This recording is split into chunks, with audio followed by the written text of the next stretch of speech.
This broadcast is made possible in part by Southland Log Homes, the high school league's official sponsor for this Weekend of Champions at Williams-Brice Stadium. In high school football, they don't get a lot better than Somerville running back Bernard Rambert. The 180-pound senior rushed for nearly 1,600 yards this season and missed a pair of games with an injury. His average yards per carry was over 9, and he found the end zone 15 times for the Green Wave. Number 8, Robert Spearman, is the Somerville quarterback, and at 205 pounds, he can be a load.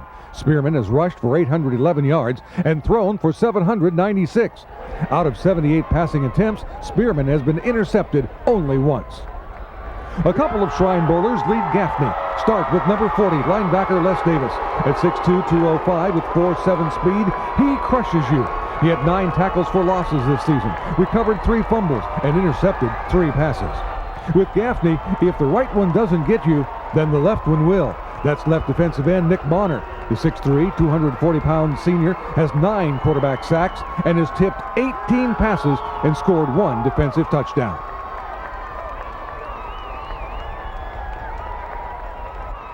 ETV presents the 1998 South Carolina High School League Weekend of Champions. This afternoon, the 4A Division I Championship between the Somerville Green Wave and the Gaffney Indians. Looking to find our 3rd state champion, joining Marlboro County and the Louisville Lions. The 2 champions have already been crowned. Somerville and Gaffney is our matchup next. Fred Gonzalez, a final word on what you look for this afternoon's game. Well, the biggest key is going to be time of possession. Whichever team can maintain possession of the ball and keep the other team's offense out of the field is probably going to end up coming ahead of this game. Big crowds here from both. I know that when Gaffney played at Sumter in the semifinals, Coach Joe Montgomery bragged that Gaffney fans would have more fans than Sumter, and that the only home field advantage the Gamecocks would have is that they'd be able to dress in their own locker room. He's not afraid to provide bulletin board material. Oh no. In fact, this week he also said in one of the papers in the Upstate that he hoped that the sentiment that everyone has for John McKissick doesn't go towards the officials. Very good, Fred. Thanks so much. It's about time for kickoff. Let's go to Jim Forrest and Mark Bryant in the booth. All right, Bob and Freddie, thank you very much. We're excited about bringing you Big 16 football action. The question today is, can Gaffney repeat as the Big 16 football champion? It's quite a load ahead of them with Somerville. They're number 1 in the state. They are also in the top 25 in the country. Lieutenant Governor of the state of South Carolina, we're going to have the flip of the coin as the dignitaries come out here now to help celebrate the Weekend of Champions. Just an absolutely gorgeous day, Mark, and a big football game. We're looking forward to this one. Some very strong offenses. Can they penetrate the other's defense?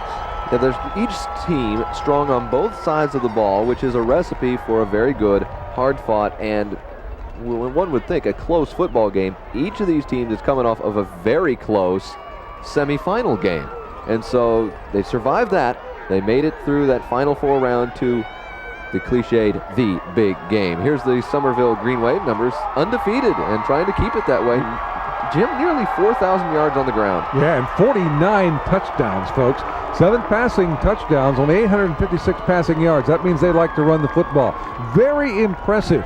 And, of course, the legendary Mr. John McKissick with 458 victories. Nobody does it better in high school football or anywhere than this man. He knows what it's about. He's trying to get it done for the 10th time as far as winning a state championship. Let's hear from the legendary coach. Primarily an option team. We have a few weaponry plays, as I call them, power plays, but we depend on the option mostly. We'll throw 6-7 times a game, but not any more than that. And on defense, we're multiple defense. We move it around. We in a even front a lot of times and an odd front. So I just have to say a multiple offense, defense. Well, John McKissick, of course, is a winner. He's put together a powerhouse team once again. In fact, he told me on Monday that he feels this may be one of his best ever. And if that's the case, it's going to be a heck of a football game here this afternoon. That's scary, Jim. He's trying to win a state title in 5 different decades. No one else has ever done that, certainly not in South Carolina. Let's have a look at the Gaffney stats. Equally impressive, you'd have to say. 3,206 rushing yards. They have 35, so rushing TDs. So these two teams have combined for over 80 rushing 80 touchdowns. A rushing television. Yeah, I'd like to see right. that. It's almost coin toss time as the captains meet at the middle of the field. So who's it going to be? This is an exciting time. Guys, do me a favor, shake hands, introduce yourself. Very well, and they've got a lot of fans. We got to give you one. We got to do it right. Gentlemen, if I can have your attention, it's my pleasure to introduce Lieutenant Governor Bob Peeler. We have the captains from Gaffney, Mr. Davis, Mr. Hemphill, Mr. Dukes, and also Mr. Byers. This is Mr. Bob Peeler. Gentlemen, as you know, we have already tossed the coin. Somerville, you're the home team for the game. You're in green. Gaffney, you're the visitors in the white. And what I have here in my hand is a silver dollar, and in just a minute, we're going to reenact that coin toss. Before I do, I want to introduce you to my fellow officials here. First off, on my far left is Mr. Bell. Then I have Mr. Littlejohn. Then I have Mr. Shire, Mr. Hudson, Mr. Steinert. He's the umpire, will step up for the toss. And also on our sideline, Mr. Wyatt is the clock operator. Now, gentlemen, the toss has already been held, as you know, but we're going to simulate this toss. And in this case, the visitors had the opportunity to call it. So, Mr. Peeler, if you would, toss the coin, please. And the head coach from Gaffney called a tail, and it was a tail. He won the toss. Gaffney won the toss and chose to receive. Somerville, your coach then chose to defend this goal and kick in that direction. Green captains over here, white captains over here. White won the toss and will receive on this end of the field.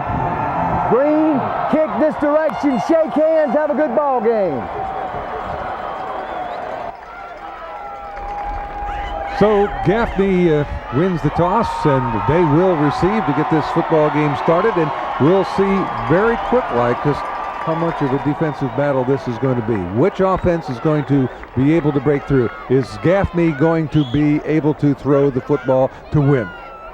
It looks like we're going to hear from Coach Joe Montgomery of the Gaffney Indians now. Let's see what he has to say about the Big 16. Offensively, we're going to throw the ball and try to get some yardage by throwing and making some big plays, and then maybe come back and run the football a little bit later in the ball game.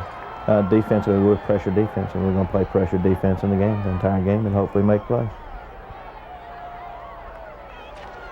So there he is, Joe Montgomery. 8 years with Gaffney, 23 years overall, and his Gaffney record is 85 and 28. He had a 12-2 season this year, defending Big 16 champions. And we're ready to go as Somerville will kick it off.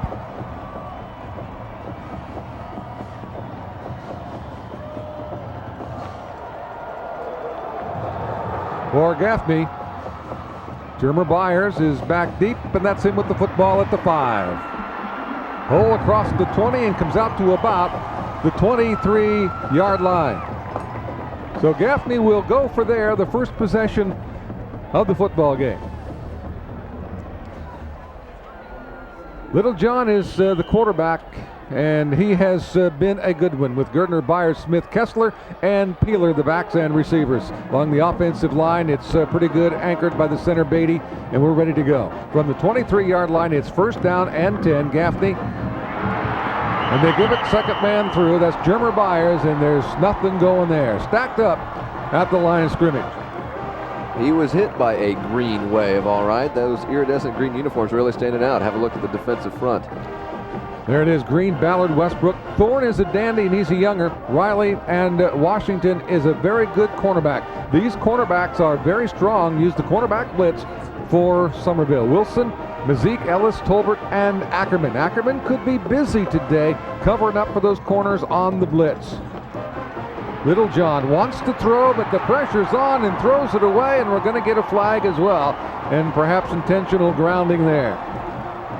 That absolutely was grounding and throwing it away to avoid the sack. He was wrapped up as he was trying to dish it away. Efren Riley was the man that had the pressure on, and here you see it. Good pressure on. First man getting in there is Ballard, but then Riley comes in to clean it up. And we get the penalty. We Here's a look at Bradshaw's numbers and the intentional grounding call, which carries with it, of course, a loss of down. So this is going to back the ball up all the way to the 8-yard line, bring up third down, 24 for the Gaffney Indians. Nobody's had much success against this Somerville defense this year. We'll go out of the shotgun, and Little John looks to throw, tries to hit on a crossing route. Nice catch. And it looked like Junior Burroughs fumbled it momentarily, but then brought it back in, but well short of a first down. So 3 and out for the Indians of Gaffney. And Somerville should get pretty good field position out of this. The circus catch was nice, but not going to get the yards needed for that marker. It's way out there. The intentional grounding was really a killer. Punting out of his own end zone now. Jonathan Duvall will do the punting. Close snap, but he gets it out of there very, very well. Somerville's Jason Dennis stopped short of midfield. Roy Dawkins down quickly for Gaffney on the tackle. So the Green Wave going to have it in good field position at their own 49-yard line. First down and 10 for John McKissick's team. Robert Spearman's going to lead them, 46 of 78 on the year, 796 yards through the air, 6 touchdowns, 1 pick. That's all. They'll line up in the eye with Rambert and Jonathan Smalls. These two guys do a great job. And this is second man. This is Bernard Rambert. Good yardage, and he'll have a first down as he comes across the 40-yard line in Gaffney territory. Travis Hemphill makes the stop. Spearman is the quarterback playing in his first year after moving in from Florida. Rambert is a Shrine Bowler. Smalls West. Felder and Healy are the wide receivers for this team. And on the offensive line, it's a good one. Bradley, McDonald, Guyot, Addison, and Sanders open up the big holes up front for this team that has rushed for over 4,000 yards. First down and 10, Somerville out of the eye. Rambert to about the 36-yard line. And the stop is by Roy Dawkins. Logan Bonner, Littlejohn, Rice, Dukes, and Burroughs up front for a very strong Gaffney team. And then Perry Davis, Dawkins, and Hemphill in the back. That's Johnny Dawkins and Tron Dawkins. Second down and 6 from the 36-yard line. The option out of the eye. Spearman keeps. And I think he's going to be short of the first down. Pretty good yardage, close to the 30. For the 6 foot, 195-pound senior quarterback. Robert Dawkins is quite a story. Moved in this year. This is the first year he's taken over at quarterback for Somerville. Came in from Florida. Quite a legacy here. He's one of 8 Spearmans that have played football for John McKissick down at Somerville. And his dad decided he played for McKissick, wanted him to experience that same treat. Third down short. And they've got the first down. Stop on the play by Johnny Dawkins up from the linebacker position on Rembert. But a drive that started on their own 49 produced 2 quick first downs. That was a good point there, Jim. The Bowdens may be a coaching family, but John McKissick is coaching families. He is going through, I imagine the Spearmans are not the only set of brothers and fathers and sons that have seen John McKissick over the decades that he's been in the helm. 1,500 kids he's coached to 458 victories at Somerville. Will he retire? I don't think this year. And I'll tell you what, nothing there either on the delay, and Rambert had nowhere to go as Mitch Rice, 6'2", 255-pounder up from his defensive tackle position. Young man has got 4.8 speed, and he uses every bit of it right here. Yeah, he was met in the backfield with a vengeance back there, a wall of white as the Gaffney Indians slammed him down. Aaron Wheeler comes wide to the near side of the field, and now Somerville will split the backs behind Spearman and put Rodney West in motion. Spearman wants to throw it, and he does. That's Rembert. Rembert's his top receiver as well as his top running back. On coverage and with the tackle is Junior Burrows, who, by the way, says he wants to go to the University of South Carolina, but it's another first down Somerville. Let's take a look at it. The play action helps sell this, Jim, as he holds the linebackers a little bit and dumps it right there over them. And a little run there by Rembert inside the 10. He is a fine player. He is their leading receiver as well out of the backfield. Stacked tight eye now for Somerville. First and goal. First man through is Jonathan Smalls, the fullback, and he gets the short yardage before Jeff Littlejohn, defensive tackle, in to make the stop. Littlejohn 6'3", 302. That's a little size. A little size. Good night. First quarter just underway. 6 minutes, 40-some seconds and counting. Out of the eye. Behind Spearman. Rembert dots it. The pitch. Rembert. Going to be ridden down across the way by Travis Hemphill. And here it is, just a simple pitch. When Rembert gets the ball, he sees space at first, but Gaffney too good at the pursuit. They close, and then they clamp on him. They're not going to let go once they get a hold of him. And we're going to get a timeout, Somerville. It's going to be 3rd and goal from the 5. This has been an impressive drive, though, Mark, that started at their own 49-yard line. That's right, they stuffed Gaffney. Actually, Gaffney helped do it to themselves, a costly penalty that drove them back further.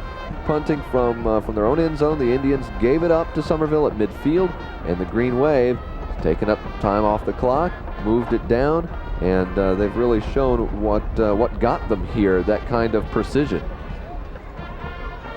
John McKissick, of course, is the legend. He's been in this situation many times. Let's hear from him right now. Well, we got a good group of kids, and we started out, we didn't have anybody on the offensive line that had played last year. And the offensive line coach kept telling me, he said, you know, if we can hang in there for about 8 games, I'll have them ready. And I hope we got them ready. They're playing pretty good right now. But I don't, you know, we're 14-0, but I don't know. When you're playing somebody like Gaffney this week, it makes you kind of nervous. Well, right now, boy, I'll tell you what, they almost had a slip up right there, and thanks to Mr. Rembert, they contained the ball, and Jeff Littlejohn is there to make the stop. And they get about 1 out of it. Pretty good kicking game for Somerville, too, and we're going to get a look at it right now as they'll bring Ryan Bowers in, who's 6 out of 8 on field goals this year. His long is 42, and he'll be trying here from about 22 yards. Ryan Bowers, one of 2 Bowers boys to do the kicking for this team. Kick is up, and Somerville has the first blood of the game as they lead it by a score of 3-0, and it comes at the 5:39 mark of the first quarter as they march it 51 yards to score on the Bowers 22-yard field goal. And they're just lucky they got those points at all, considering that ball bouncing around the backfield. That could have been a disaster. Well, you don't want to put it on the ground down there, but Rembert was Johnny on the spot to pick it up and make some positive yardage out of it. They also kept it in the middle of the field. So Somerville draws first blood. Gaffney, their first time around, did not have very good field position. And, of course, a penalty on the intentional grounding really set them back and allowed Somerville to have pretty good field position to work their first drive. So Joey Bowers is set to kick it off for the Green Wave, clad in all green today. And I'll tell you what, it's a bright green too. Iridescent almost. It shines back at you. Jermer Byers is on the far side, and they're going to kick it to him. At the 12. Byers looks for blocking across the 25 and comes out close to the 30-yard line before he finally goes down. And the stop made by Michael Young of the Green Wave. So a little better field position this time now for Gaffney as they'll start at the 30. There's your drive. 10 plays, 47 yards, and they used up 4 minutes and 5 seconds on the clock. So here we go. Littlejohn now has them out. Bradshaw Littlejohn playing in just his 5th game as the starting quarterback after he moved in from the tight end, and we may have movement on the left side of the offensive line for the Gaffney Indians as the Hankies come out. There was definitely some jumping there, and the Indians know they're already moving back and preparing for the official mark off of those 5 yards. So we'll have first and 15, and there they go again, moving the wrong way. Still first down. Bradshaw Littlejohn, we mentioned, this is only his 5th game. They're 4-0 since they moved him into the quarterback position. They really felt that he had to come in the lineup and play for Travis Hemphill, who wasn't playing badly, but Bradshaw gives him a little bit more, and he's thrown in those 4 games 11 touchdown passes. Those are great numbers. First down and 15 now as they work out of the I formation. See Littlejohn keeping the ball and nothing doing there. That play looked like it blew up from the very beginning, and Martin Ballard, the defensive end, 165-pound junior, number 58, makes the stop for the Green Way. Maybe a half a yard. Yeah, Littlejohn quickly in no man's land on that play as he had no one to help him. Looks up, and again, it's that wall of green. Those guys don't go anywhere. They stand pat, and they jam the middle pretty well. Couple wide receivers now to the right, and they stack the I in behind with Byers and Girdner. Littlejohn throws, and he completes. That's Junior Burris, and he may have enough for the first down. We'll see where they mark it. Junior Burris, 6'5 senior, 6'2 senior, 165 pounds. And there's the numbers on him. Let's go down to the field now. We're working with Steve Stewart today. So, Steve, good afternoon. I guess you got a special guest. Jim, great to be here. A wonderful day. And Lieutenant Governor Bob Peeler was at the coin toss. He tossed the coin. Of course, he played at Gaffney High School. You got to be pretty emotional today. It's a big day, good day for football. All the teams that played last night and today, this is what it's all about. All the fans, a lot of people here. And a lot of passion in Gaffney. Oh yeah, Somerville and Gaffney. Great to see you. Thank you. Jim? All right, Steve Stewart, thank you very much. And just short, and I mean just short, of the first down, the Gaffney Indians. So it'll bring up third down mark and less than probably a foot to go for the first down. A lot less than a foot. I'm almost surprised there's a link of the chain that small. They're real close, and this gives them an opportunity to keep the possession, keep the clock rolling, and show that Somerville they can drive the ball too. Somerville certainly proved that marching down to their field goal. The officials still trying to sort something out here. Darrell Kessler and Brandon Peeler. I wonder if that's a relation. Split to the right side.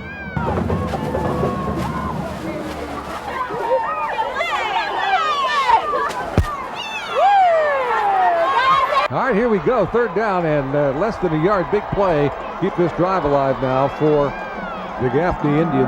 Bradshaw Littlejohn's going to go up the middle, and I'll tell you what, this is very, very close as Travis Mazik, the outstanding linebacker for Somerville, almost like he was in the offensive huddle for Gaffney. He knew where it was going, and there wasn't much going. I'll tell you what. The line really pushes through, and Girdner met with incredible force there, and we talked about how little they needed. He got nothing. He lost probably maybe about a half a yard on the play. So here's big play Gaffney, fourth down. And I don't think he made it. Bradshaw Littlejohn trying to go on the quarterback sneak. This is going to be close again. Boy, this is really going to depend on the spot. All these football players jamming into each other, and it comes right down to where the officials think the ball was at its furthest point, and he didn't get it. He didn't get it. He didn't get anything at all that time, and that turns the ball over to Somerville in outstanding field position here. Talked about the Somerville defense has been very, very difficult all year to penetrate on the ground, and Gaffney, as good as their ground game is, could not do it that time. 2 shots from less than 6 inches, and Somerville will have the ball at the 39-yard line, first down and 10. And this is not a team that if Somerville scores again, you want to play from behind on. So here we go. Spearman's got him up to the line of scrimmage. And Spearman's going to keep it himself to the outside. He's got 10, 12, first down. We got a flag on the play. Let them sort that out and see where we stand. Roger Logan was the man that finally came up from his cornerback position to make the hit. Let's make the call from the field and the referee. White.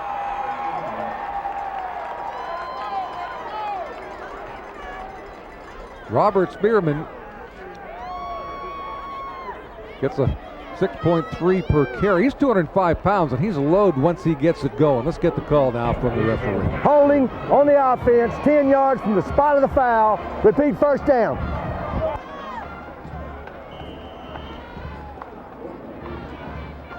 Looking for the holding on this play. Spearman, he does well to elude the rush. Can't really make it out on that one. Looked like he had some decent blocks ahead of him on the right. It must have been closer to the middle of the field, I would think. It's first down, and it's 18 to go. Spearman runs the option and runs into one heck of a lot of trouble, too. And number 38, Johnny Dawkins, up from the outside linebacker position to make the stop for the Gaffney Indians. He'll get little on the play, maybe a couple of yards for Spearman, who you look at him right there, 6 foot, 200-pounder, number 8, the quarterback.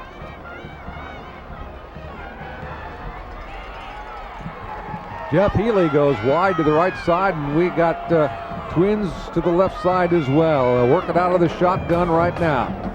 So Spearman's going to throw. We've got a flag on the play. Incomplete. Going deep.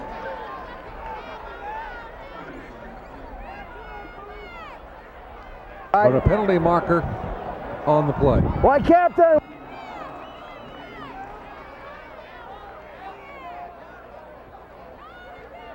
Look at John McKissick, who may be watching his team. Illegal motion on the offense. That penalty is refused. It's third down. Gaffney prefers that Somerville lose the down rather than the yards. And that'll put them in a third and very long situation. Somerville certainly capable of going out and getting it, but they're going into a very strong Indian defense right now. Third down and 16, and again Spearman will be working out of the I formation with Rembert next to him. Spearman gets a man open and finds the open man down at about the 35-yard line as he puts it right on Jeff Healy for the completion. So Healy worked his way back to help his quarterback out that time, and number 2 makes the catch at about the 36-yard line. But do we have another flag down? Yeah, we do. Flag down around the 37-yard line. So Somerville perhaps this time besieged by penalties. 2 minutes and 50 seconds remaining here in the first quarter of action, our Big 16 championship game. You're watching South Carolina ETV, our statewide public television network. Ineligible receiver downfield on the offense. That's 5 yards from the previous spot. Repeat, third down. With the ball set at midfield, it's going to be the Green Wave's turn. We talk about Gaffney is supposed to have an incredible defensive front. They've only allowed about 117 yards per game on the ground this year. But the defensive front that's shown its strength in this game already was the Somerville Green Wave front that stopped that third down short, fourth down and short already. Jason Dennis comes wide right. They work it out of the I formation with Rembert back there with Spearman. Pressure on, and that's Healy with the ball, number 2, and he's brought down from behind, and that's a little hook and ladder going right there. Hook and lateral play. It's an illegal forward pass, I think. Yeah, flags are down again, and Roger Logan was over quickly from his cornerback spot to make the tackle. What is that, 5 consecutive flags on this particular drive that started inside the 40-yard line? We're talking about it right now. But you can't do that. It's a cute try there to extend the play. Let's have a look at it now. Spearman dishes out to the right, but there's no doubt that that ball's going forward. No 2 forward passes on the same play. Illegal forward pass by the offense. Spearman, that's 5 yards he from the gets a spot lick of the foul. on this play. Let's have a look at this. Down, incoming down. And outgoing. Oh my goodness. That looked like number 72, Jeff Littlejohn, plowing through Spearman. Joey Bowers will stand back inside his 35-yard line. Deep for Gaffney is Keon Gardner. Somerville, 3 penalties for 20 yards is the total on them so far. Whoop, got to hold on to that, baby. And let's see, did he have possession when they recovered out of bounds? They say yes, they do. Gardner fumbles the football, and the Green Wave come up with it on yet another turnover. Wow, I tell you what, Gaffney's just having all kinds of problems right now. And if it weren't for bad luck, they wouldn't have any luck at all so far, Jim. Gaffney's in trouble. Let's have a look at the punt. Pure muff all the way. It was right on him. He put 2 hands on it. Number 59, Preston Thorne, was the man that finally fell on the football. There's Spearman. Spearman looking, is going to get to the outside, now throws back across the grain, and it is incomplete, trying to find his man Rembert down and around the 15-yard line, but it is incomplete. So it'll bring up 2nd down and 10. Well, I tell you, John McKissick going for the jugular. Got him down. Let's try to make the big play. Absolutely. He's trying to find a way to get it in the end zone quickly, but Spearman certainly is seeing his share of pressure a lot repeatedly, and he's getting hit after releasing too. Not just getting chased around, but he's getting hit. This first quarter has been played exclusively in Gaffney territory. 2nd down and 10. Somerville with the lead of 3-0. I formation behind Spearman. Spearman runs the option, but there wasn't much option there, as that was closed down quickly by Kano Dukes up from his defensive end position. The 6'1", 230-pound senior who has 11 tackles for losses this year, and he gets another one right there for a loss of about 1. Have a look at it here. One of the things that we talked about really in the single A game was when you defend the option right, you do have a great opportunity to get those tackles for losses, because they have to do the pitch, they have to bring it around, they have to set it up before the option offense can make progress. And if the defense is on it, they got you. Absolutely right. There was no option there, and here we go with the gun again. And they're going to run that option out of the gun, and this is Rembert trying to get it in his hands as much as they possibly can. He makes a few on it before Les Davis, the Shrine Bowl linebacker, is up to make the stop on Rembert. So it'll bring up 4th down and probably close to 6. 4th and 6 from the 24-yard line, but they're in 4-down territory of the Green Wave now, and John McKissick sends in the let's go for it play. Guide over the ball at center, and they'll work out of the I formation with twins to both sides of the field. Quarterback option. Spearman, touchdown.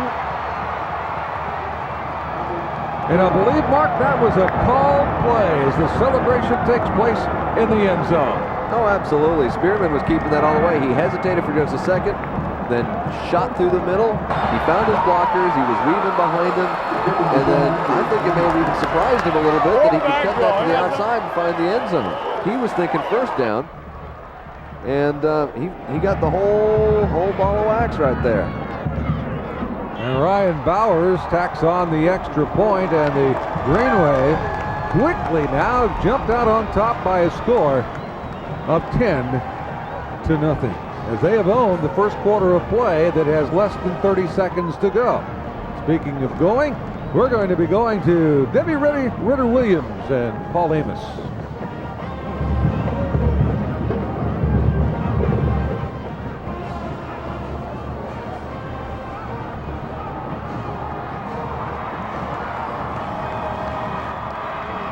He's the man, isn't he? Robert Spearman. He's talking to the folks upstairs now, saying that was a good job. You're in good shape. 10-0. The Green Wave looking sharp in quarter number 1.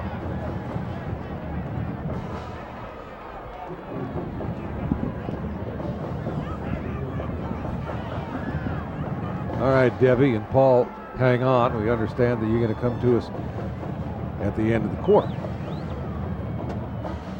Which is not far away now, and Gaffney will probably be looking forward to quarter number 2, because number 1 has not been their friend. Joey Bowers, and whoop, we got a little bit of problems back there with Byers handling the football this time. He comes across the 15, and once again, the Gaffney Indians are going to be plagued with just terrible field position to start. Quinn Tolbert is there to make the stop for the Green Wave of Somerville.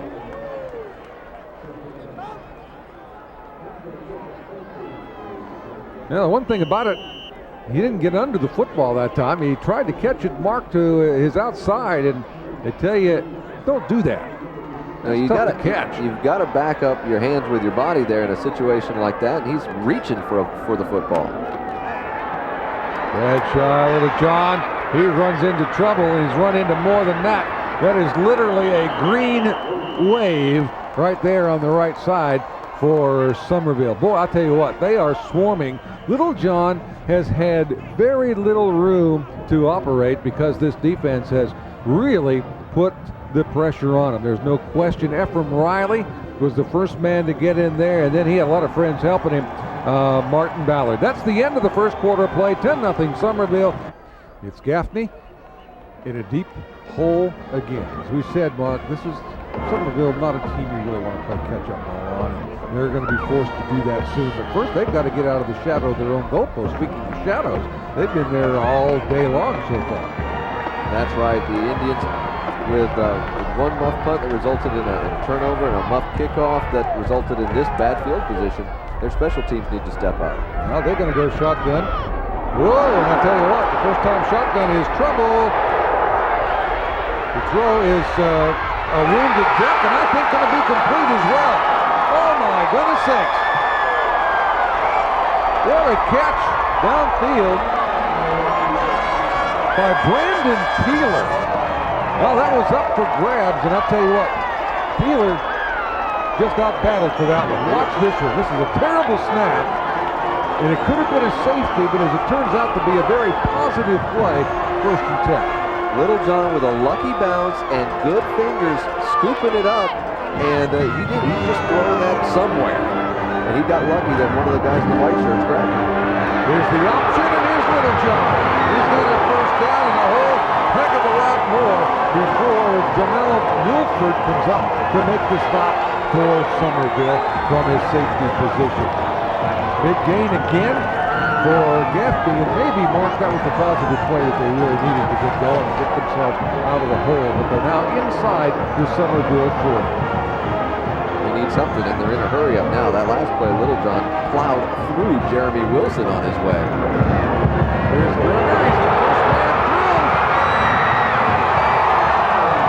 And he's inside the 15-yard line down close to the 10. Steve Ackerman had to come up and make the stop at the 12-yard line. 3 very big plays in a row for the Indians of Gaffney, right smack up the middle, and boy, he got some good blocks.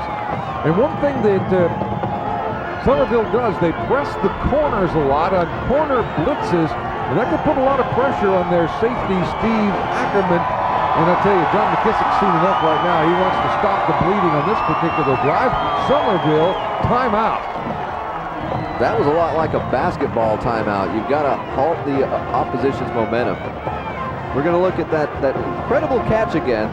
Little John gets the ball away, and at this point, it's anybody's ball, and you've got 2 Green Wave players there, and sandwiched between them, 1 Indian, and White's got the ball, move it on down. Brandon Peeler may have made the saving play of the game. Mark that one down and remember it, because it got the Gaffney Indians out of a very deep, dark hole, and they already trailed 10-0, but I'll tell you what, they score here, and they've turned it right around in a big hurry. Oh, absolutely. Credit Gerdner with an incredible follow-up also on his dash through the middle. And so now, 12-yard line, trailing just 10-0. And the Gaffney crowd has showed up for the first time today. Speaking of crowds, they spilled over into the end zone, too. Here's your quarterback comparison right now. Little John with the 42 yards, but that came just a play ago. Here's Little John. He's looking, and the pressure's on. He's going to have to run in and out of bounds. He goes, and a penalty marker comes down. This could be face mask. Yeah, he got twisted and contorted on his way down. I think they got a good handle on the face mask on that play for sure. Travis Mazik was the man that came over there to run him out of bounds. Now, whether it was Mazik or not that got the hand on the face mask, We do not know, but it is a penalty against Somerville and is going to move the Indians closer to the goal line. Here's a look. Yep, there it is, and that's Travis Mazik, all right. That's a pretty good handle, though. You get a hold of that, and the guy's pretty much sure to going down. Yeah, you're not sure if he'll have a head by the time he gets by the down defense, there. half the distance to the goal from the end of the run. And, repeat the down, first there's no difference in down. high school between an incidental and personal foul type face mask. They're all personal fouls. In either case, this is half the distance to the goal line. First and goal at the 3. So here we go. They're going to work it out of the I formation. Is Little John. He's going to call his number. Draw, touchdown. Flag. No flag. And penalty marker down. You're right. Little John saying, well, Spearman can do it, so can we.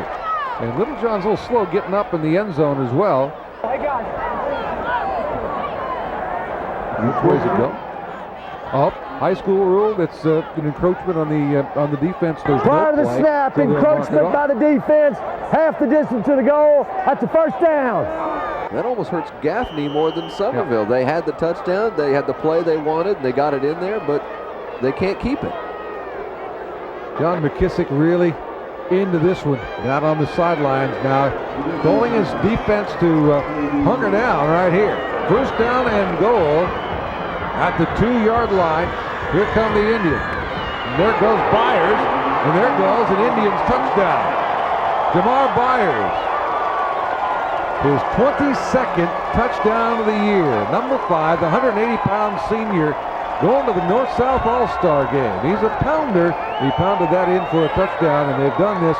They've taken this one darn near the length of the field against one of the top defensive teams in the country. Jonathan Duvall in to attempt the extra point to bring the Indians to within 3. Gets the spot. And gets it between the pipes. It's a 10-7 ball game. And it looked like Somerville might try to run away and hide Mark the Gaffney Indians, as you would expect they might. All right, back in it. Here's the Byers touchdown.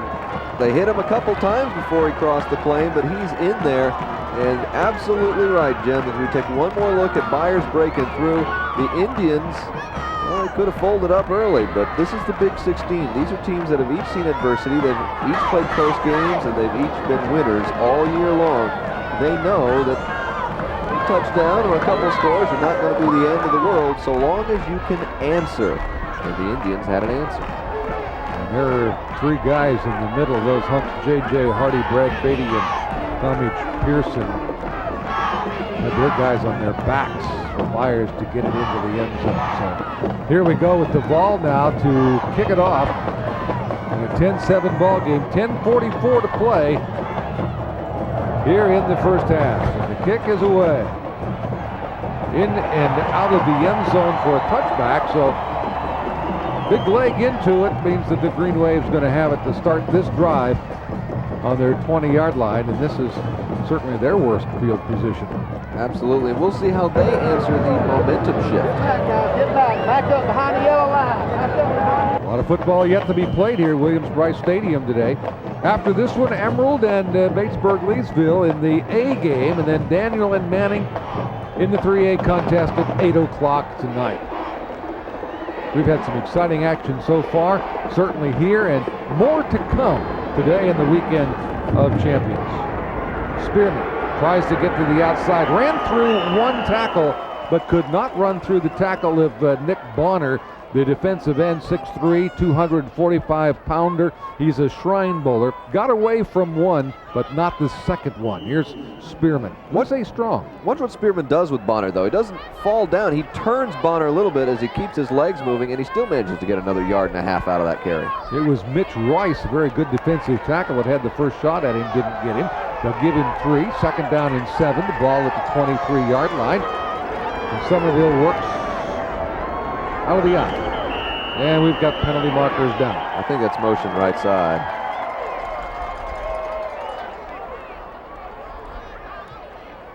Joe Montgomery is 8 years at Gaffney, 8 wonderful years, and he talks about his kids. Prior to the snap, False start by the offense, 5 yards. It's still second down.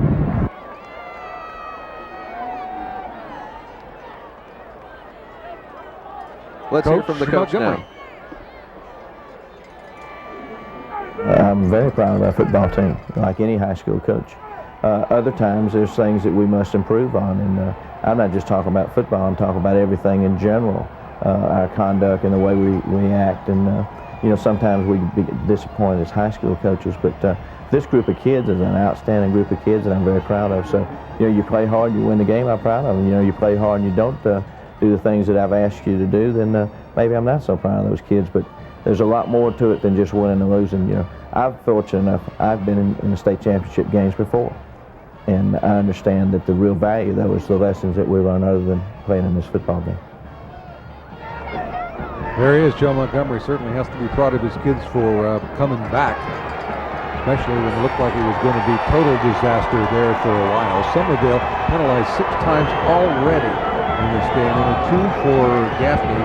Here's Spearman, runs into his own man and tries to make something positive out of that before Nick Bonner grabs a hold and drags him to the turf. So Spearman gets it across the 25-yard line and will bring up a 4th down, and still about 5 yards to go for the first down, and the Green Wave going to have to punt it away. So this means Joey Bowers, who averages just about 36 yards a punt, as long as 52 this year, will punt it from about his own 10-yard line, and Gertner is deep.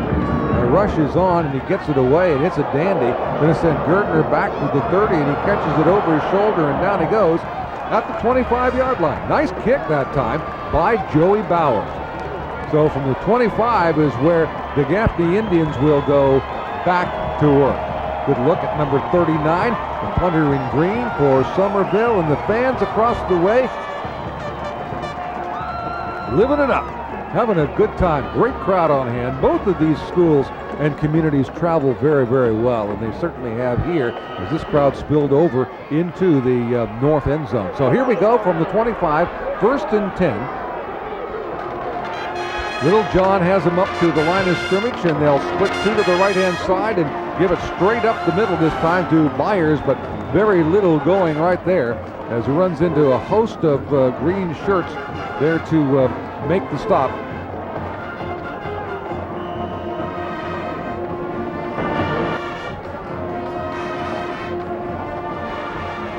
Each team trying to limit the other through stacking the middle and keeping that ground game in check. The last 3 offensive plays by Somerville gained 5 yards in total. Now back to the shotgun for Little John.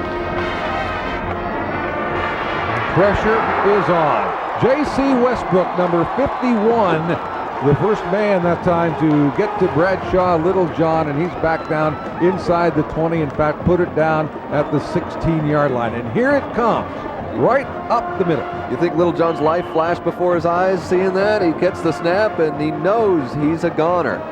Hey, at least he got a good snap this time. Coming right at you. Crunch. 3rd down and now long at 19 yards to go. The ball at the 16, and we'll go back to the shotgun. Pressure coming from the outside. Littlejohn does a good job of stepping away, going downfield. That one intended for number 13, Brandon Peeler, but too far for him, and it's going to bring up 4th down and long for the Indians. So they're 3 and out. And Somerville could come back here, Mark, with pretty good field position. Absolutely. Littlejohn on that last play. Littlejohn obviously not one of the merry men today. He chased, and the Marauders of the Green Wave, they were all over him. Again, he's getting hurried, he's getting chased, he's getting hit. And it's punt time again for the Indians, and as you say, good field position should follow. Jonathan Duvall hits it from about his 5-yard line. Picking at midfield. This is Dennis, and he's got great speed. Flag down at midfield, and Dennis comes across the 30. And are we going to have penalty number 7 of the first half on Somerville? Jonathan Duvall with the punt, and on the end of it, the tackle. There's McKissick wondering what in the world is going on, saying, I coach you guys better than this. Bevy of penalties on the Green Wave. This is coming back after Duvall with great speed, got it to the outside.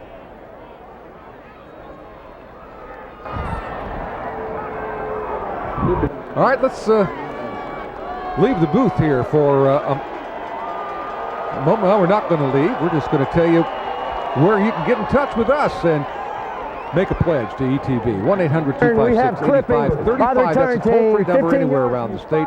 And here in Columbia, it's 256-0222. Wonderful ETV programming that comes your way all year long, and something a little bit different now with high school football. First down and 10, but the ball is back now at the 30-yard line for the Somerville Green Wave. First and 10. Healy to the left-hand side, and they go straight up the middle this time.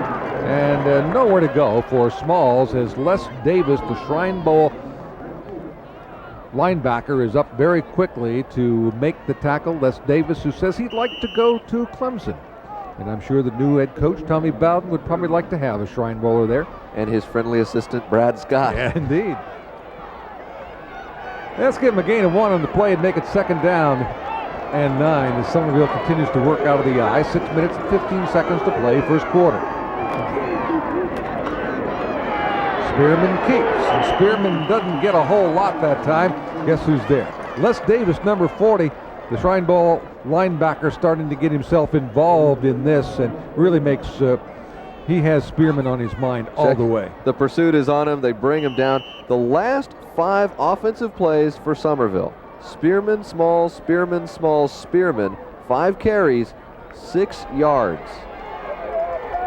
The defense of the Indians, as we knew it could, certainly asserting itself here. We got a ball game, 10-6. Somerville with the lead and the football, and now they go back to the eye. Spearman throws, got a man, and close to a first down. I'll tell you what, the little lunge at the end that time by Rodney West may have gotten him the first down with Junior Burris hanging on. The Burris contact was enough to stop him just short, but West would have none of it. And he finds his way past the mark. He almost dropped that ball. You see that bobble on the hip. Kept it down around his knees, but a good job with the hands that time by Rodney West. He's a 6-foot junior, 200-pounder, and plays out of the tight end. 10-7, there's your score, and you can see the time ticking down to the 5-minute mark. Just across the 40, Spearman hands it off straight up the middle. We come with the football, carrying at that time number 40, Norvell Dickerson. You could hear the roar come up from the Somerville side. They saw the right side was opening up, and they thought maybe, just maybe, Dickerson could get around that corner and bring it up some big yards. But again, credit the Gaffney pursuit. That strong front and the speed that they've got on the Indian side of the ball, they can close holes and they can chase down runners. Second down, 6.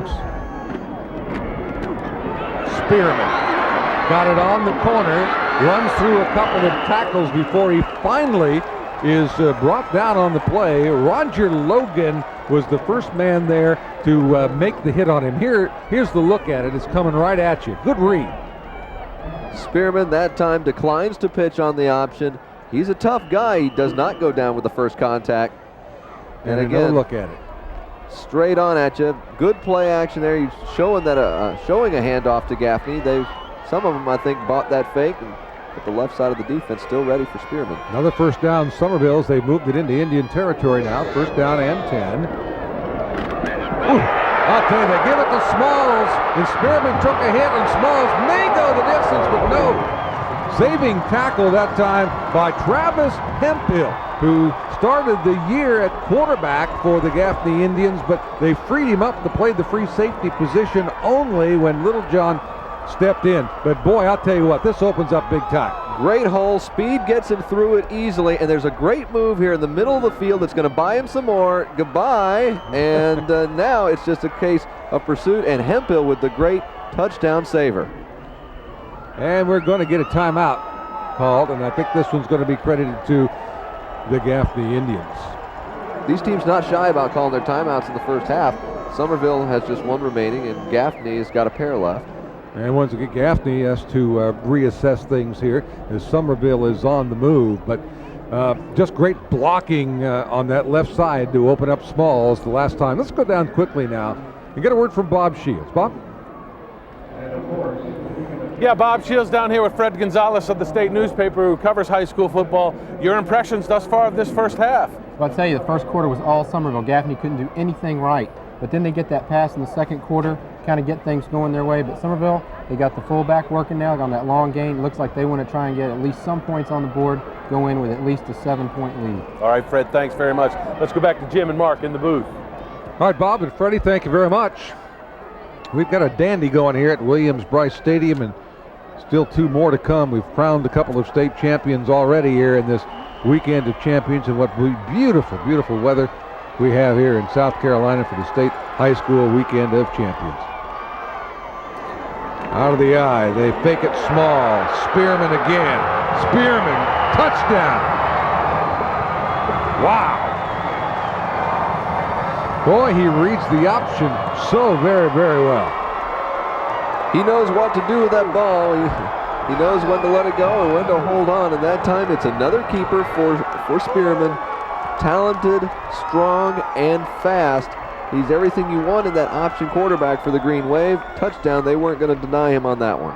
Ryan Bowers to add the extra point and try to extend the lead to 10, and he does just that. Ryan Bowers nails it. 17-7 now. Somerville back with that 10-point lead. So once again, Joe Montgomery's got to get the troops. There he is. Mr. Spearman, boy, Mr. McKissick is glad that Daddy brought his son up from Florida so he could enjoy playing for one of the legendary coaches in the country. Here's the fake to Smalls. They brought 3 white shirts to Smalls, and he didn't even get challenged in the corner, Mark. Spearman does a great job. We've seen it more than once now. A really good play action that he shows to Smalls or shows to his running back, does it himself. He is a happy, happy guy. He's celebrating, and so are his teammates.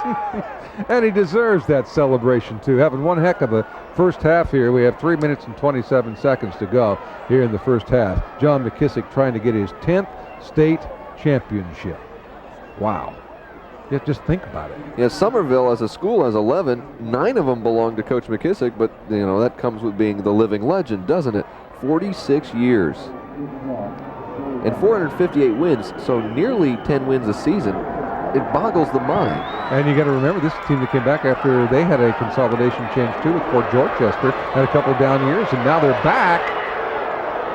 And the kickoff is brought back across the 25 out to about the 28-yard line. Tackle on the play by Quinn Tolbert, and the return was by Brian Martin. Here's the scoring drive. 7 plays, 70 yards, 3 minutes, 22 seconds, and Spearman, the man, his 2nd touchdown today. Impressive drive, no question. That's the most impressive drive for Somerville in this one.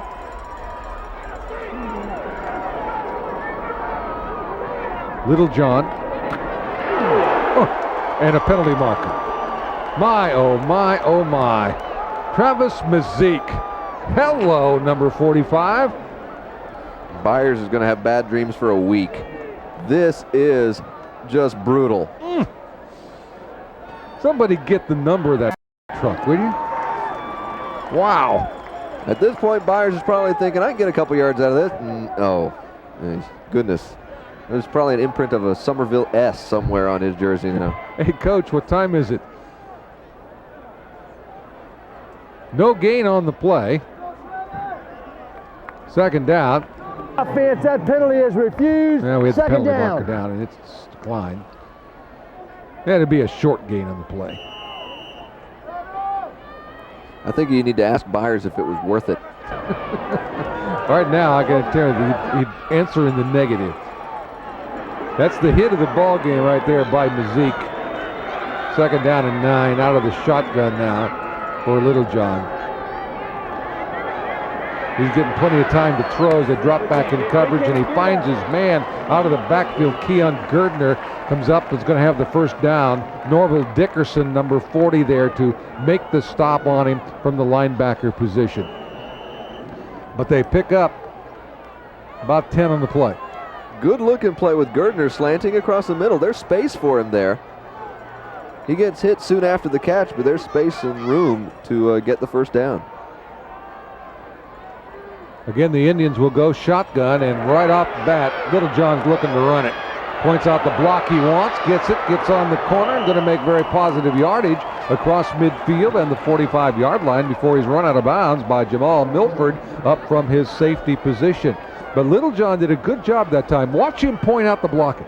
Littlejohn he's got his men. He knows where to get those blocks spotted. At the end, though, he may need to think about taking care of himself because he got spanked out there. He pretty much had his head driven in. Hey, this guy's 6'3", 230 pounds. He's not going to meet many out there bigger than he is.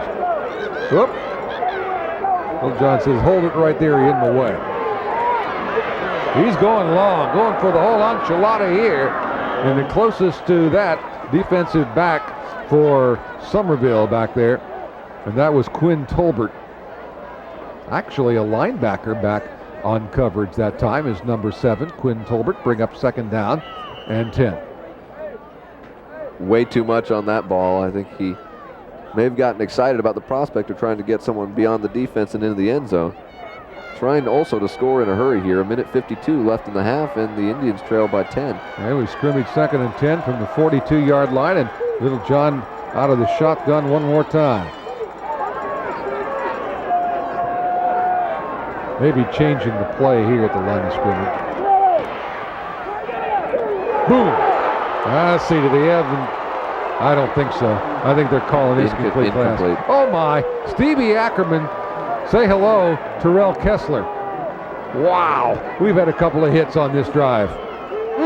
You can hear this one. Here it comes. And there it goes. That ball didn't stay in there long enough. Incomplete pass. Ask him if it was worth it. They're getting drilled out there.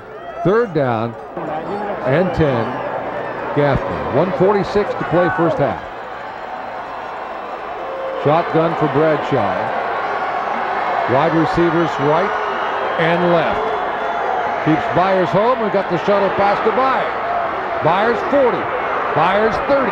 First down. Run out of bounds. Across the way inside the 35 by Green, the cornerback. Big play. Risky play, but they made it work. Watch here. Here's the pitch. Little shovel there amidst 4 green jerseys. And somehow they get it out of there, and Byers slick down the sidelines. They're down to the 22. From 3rd and 10 to first down and driving again. Out of the shotgun. Littlejohn gets some time. Throws it end zone. Incomplete, broken up. That ball was intended for Peeler, and Stevie Ackerman was back there and just got his hand in. Number 36, the safety, who's got a couple of interceptions this year. Watch it. This is a good looking play both sides. The offense has got what they want out here, and the defense breaks it up. Boy, that's just nice. In the nick of time. That is nice coverage, isn't it? Got it in close here. Nice job. Nice camera work, guys. Good job. Second down and 10 from the 22-yard line. We're looking shotgun with under a minute and a half to play.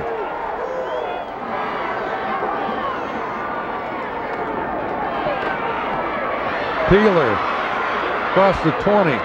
Down he goes at about the 15-yard line. Stevie Ackerman and Jamal Milford there to make the stop. Right now, let's take an opportunity for station identification. You're watching South Carolina ETV, our statewide public television network.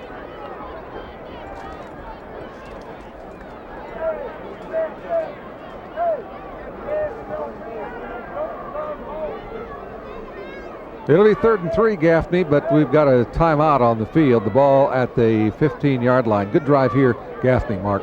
Yeah, Gaffney takes the timeout there. Each side down to just the 1 timeout remaining. 1:17 as the clock starts to drain away, and I'm sure the Indians would be extremely pleased to take it all the way down to nothing if they can get a touchdown out of this and go into the break down just by 3. You know, we've heard so much at the beginning of this game and heard so much all week long about the guys like Bernard Rembert and Jonathan Smalls for Somerville, and certainly Jermer Byers and Keon Girdner for the Gaffney team. But these two quarterbacks have been so impressive today. they've really made it work for their team. Absolutely, you got to be the field general, and today it's Littlejohn and Spearman taking the mantle of leadership and doing it out there. From the 15-yard line, big third down play, 3rd down and 3 for Gaffney. Out of the I formation, Littlejohn, there's the pitch. He's got Byers on the corner. Byers got room. Byers 10, Byers 5, and inside for a first down. It's going to be 1st and goal. Quinn Tolbert up number 7 to make the stop for the Green Wave. Here it is. I'm sure Byers thinks he's got 6 here as he comes in and sees that end zone right in front of him. He's running hard, but that's good work by Somerville's that Quinn Tolbert coming off of his man and making the tackle. 1st down and goal from inside the 5-yard line. Here's the play by Bradshaw into the end zone. It's incomplete. Actually had 2 men out there. Peeler was moving into that part of the formation, and also out there they had number 21 Terrell Kessler. Jim, when this happens, usually something's wrong. He's got 2 men on that line, one near and one far, and who's the receiver at that point? It's hard to judge from up here, but that both men were reaching for it. I really believe he was throwing it for Kessler that time. He was the first one open. Trips to the left now for Bradshaw. Just a little loop to the end zone, knocked away at the final moment, and again, Stevie Ackerman over. Was it Ackerman to make the play? No, it was not. It was Jeremy Wilson, number, was it 36 or was it 38? Ackerman. It's Ackerman. All right, what's the Ackerman? And again, here it is, up close and personal. Oh, that is perfect for Ackerman. He gets just enough of a finger on the ball to disrupt the rhythm. Still could have been caught, but it distracted the receiver enough to where it wasn't going to be easy for sure. Ackerman's made some big plays here. Those 2 safeties very active. Jeremy Wilson 38, Ackerman 36. It's 3rd down and goal now, and we've got trips to the left side. Oh my, throw it up for grabs, and it's incomplete.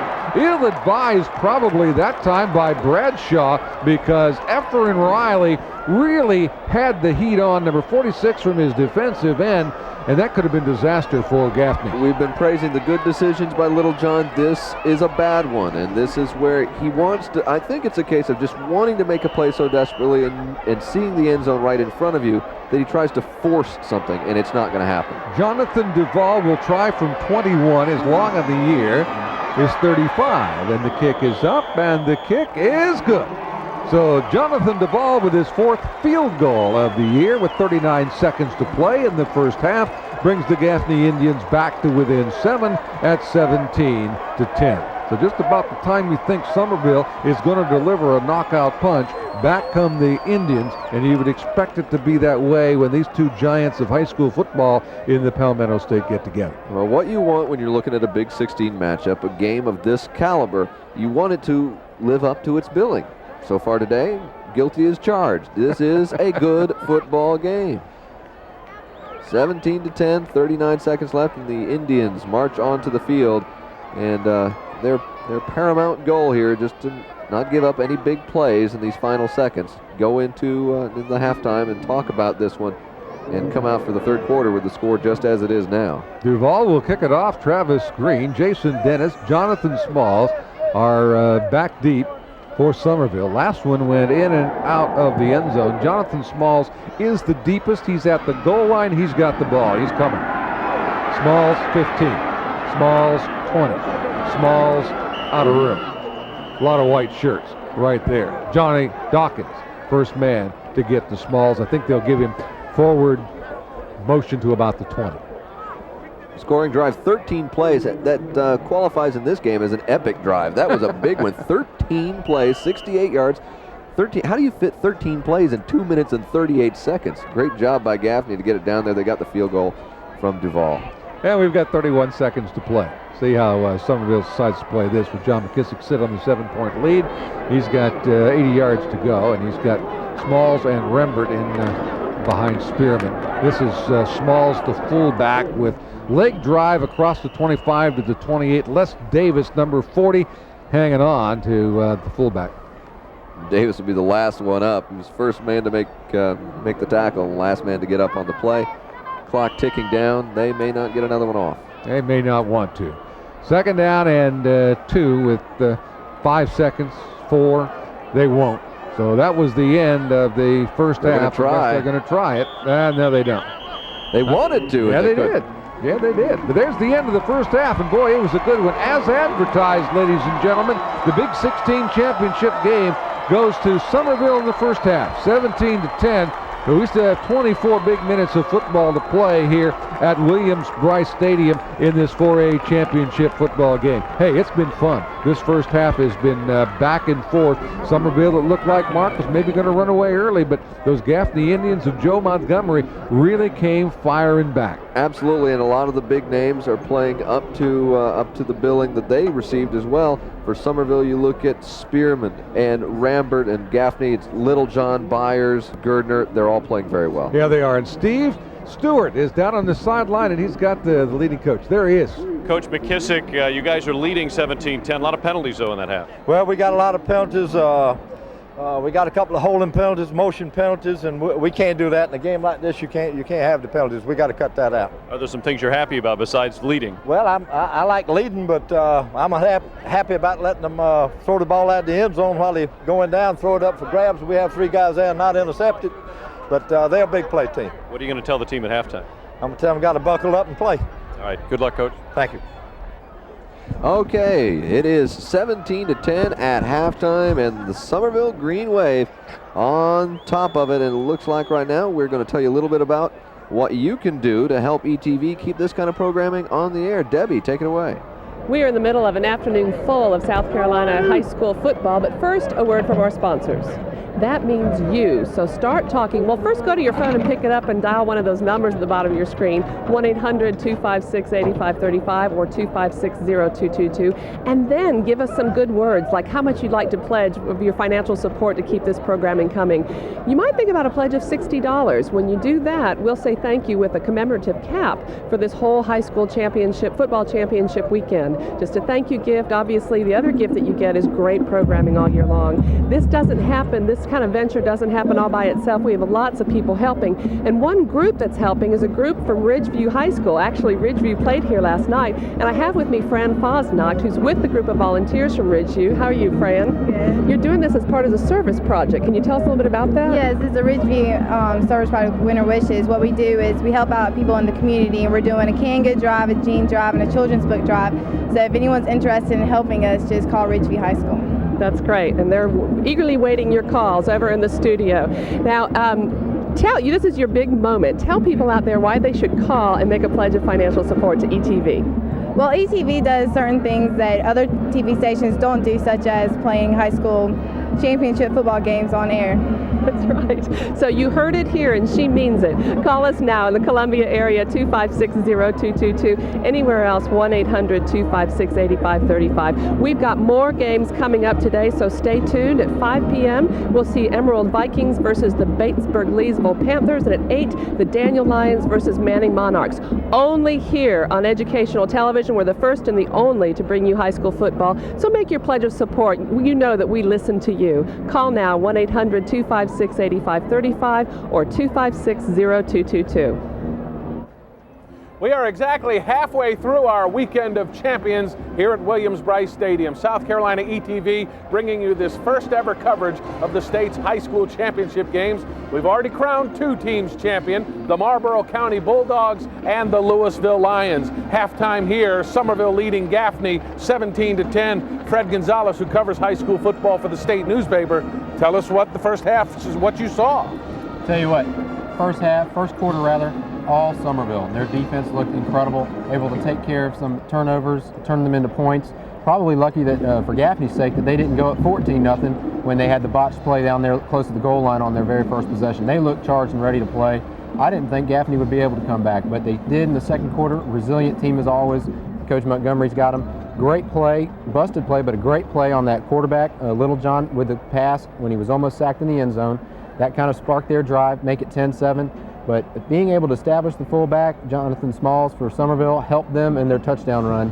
And when they were able to get Spearman loose for his second touchdown run, once again, it looked like maybe they're going to run away with it. But Gaffney answers right back. Can't get the touchdown, but they do come back with the field goal. And I think in the locker room, probably Joe Montgomery's probably really happy that they're only down 7 points when it could have been 21 or 14. We'll talk with you a bit, Fred, about what we're going to see in the second half. Right now, though it is halftime, let's enjoy some of those halftime festivities as we check out the Gaffney Indians Marching Band.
The Gaffney Indians Marching Band and doing a little halftime festivities for us.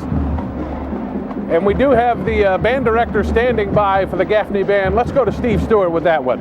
Bob, thanks. I have Francis Norris in his 16th year as the band director. How many youngsters do you have in the band this year? We've got 94. 94, and you've been doing this 16 years. You've been doing an awful lot of these championship 16 games. years in Gaffney, yes. I've lost count. There's a passion for football in Gaffney that's legendary. How about the passion for the band? We have a lot of great band students. We have one of the oldest band programs in the state, which was started in 1927. We have music still there that was with dates on it that year. And you and Marty Lyles, who's the band director from your opponent today, Somerville, you went to college together, graduated the same year from Newberry. Right. We were It's like a little personal grudge match today. I know, we just laugh, have a good time. You know, we're here and just talk, have a good time. All right, thank you, Steve. Yeah, indeed, Somerville leading here 17-10 over Gaffney. Fred Gonzalez from the state newspaper, tell us what we expect to see in the second half. What does Gaffney have to do to come back and win this football game? Gaffney's got to find a way to stop that option game. Somerville's been pounding him with Spearman on the corner, been getting it to Jonathan Smalls. Look for Bernard Rambert. Maybe he's actually going to step in. He kind of had a good first quarter, but now he needs to probably shake loose in the third, so they might feature him a little bit more. So for Gaffney, they've got to come up with a way to stop that defense, stop that Somerville offense, and give their team a chance with the ball back. And as for Somerville, they need to establish that running game a little bit more, eat some more time off the clock. If they get a field goal or another touchdown, it might be difficult for Gaffney to come back. Halftime festivities continue here at Williams-Brice Stadium. The Somerville Green Wave Marching Band is on the field. Listen and enjoy.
All right, now we're visiting with Marty Lyles, the Somerville band director, and you're an old friend of Francis North. We just talked with him, and he said it's a pretty friendly rivalry here today. Hopefully.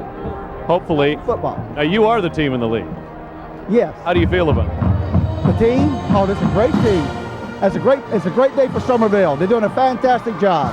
How many kids in your band? 187. 187. And when did you start practicing for the football season? August 1. August 1, and a lot of work, and congratulations on a super job this year for your band. Appreciate it. All right, Marty Lyles, who's in his 14th year as the Somerville band director, Bob. There's a sign over there. Leading it here, 17-10 at halftime. Leading over Gaffney. Fred Gonzalez, once again, give us a quick recap of what you're expecting to see from both Somerville and Gaffney here in the second half of this game. I think both teams are going to be very charged up. Obviously, you're only within 7.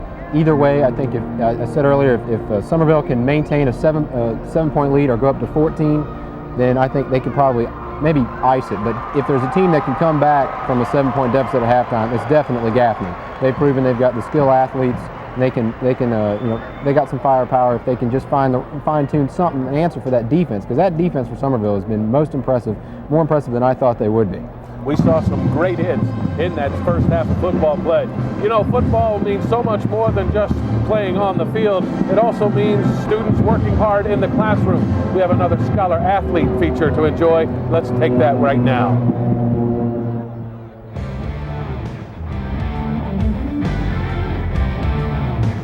Meet Pete White, quarterback for the Spartanburg High School football team with a 4.15 GPA. Playing sports here at Spartanburg has really taught me a lot about responsibility and character as a person, not just as an athlete. You take on a lot of responsibility having to go to practice every day, and also have to keep up with your grades. Grades are really important today, and college athletics, you can't get into school if you don't have really good grades. I want to go to a 4-year college, but I want to, I think, major in biological sciences, try to go pre-med, and maybe be a physical therapist, or I'm definitely going to try to go to med school.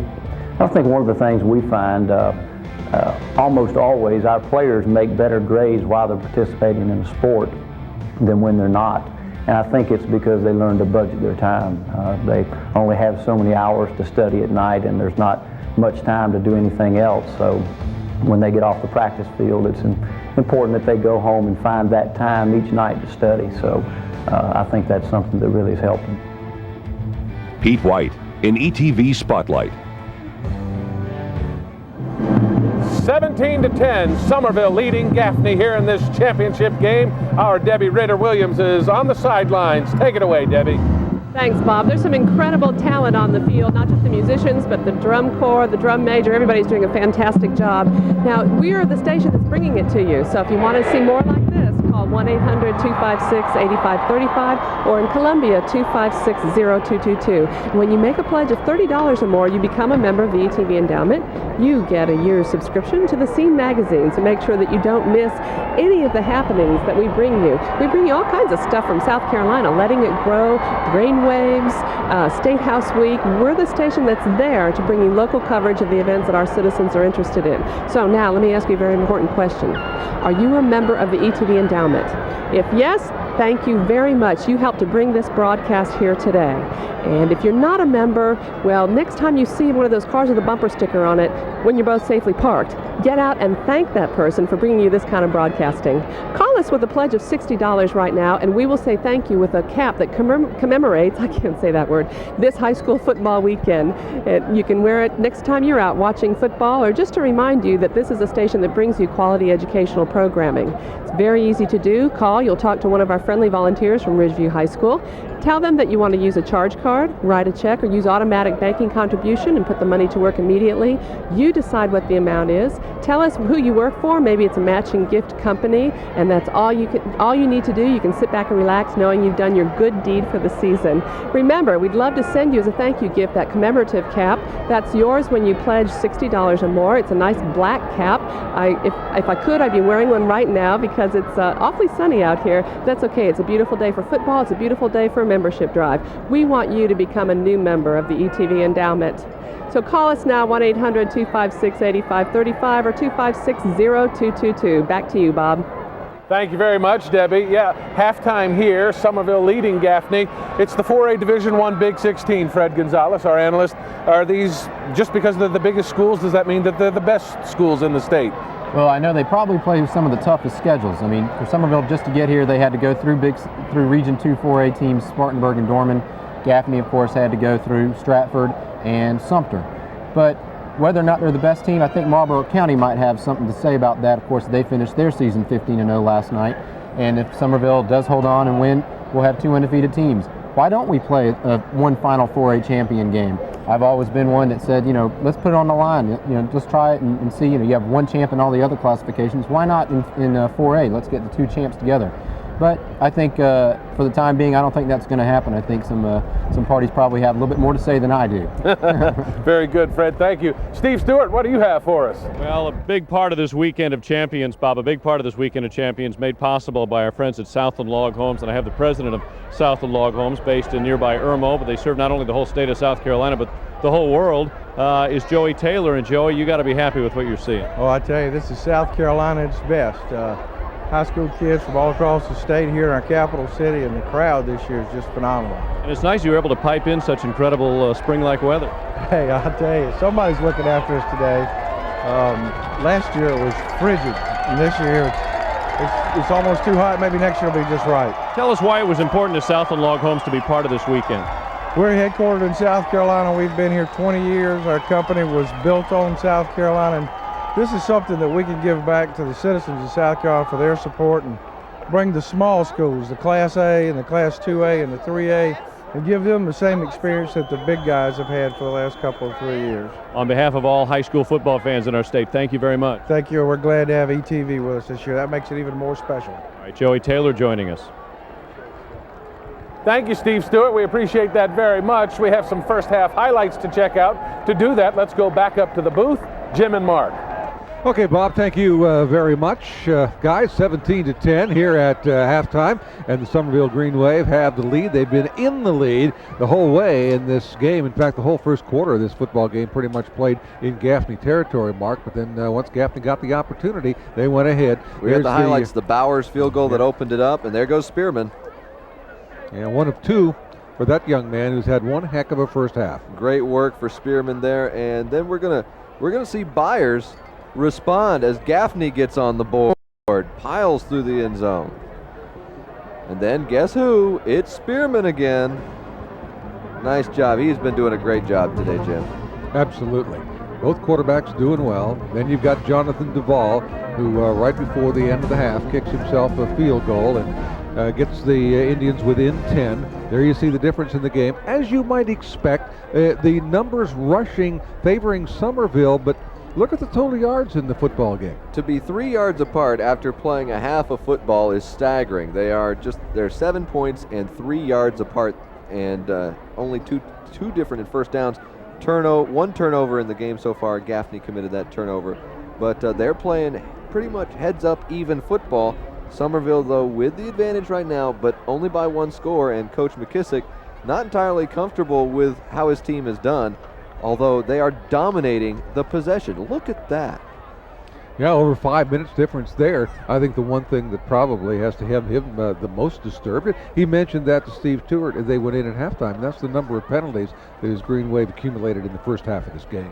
Right now, let's take an opportunity for station identification. You're watching South Carolina ETV, our statewide public television network.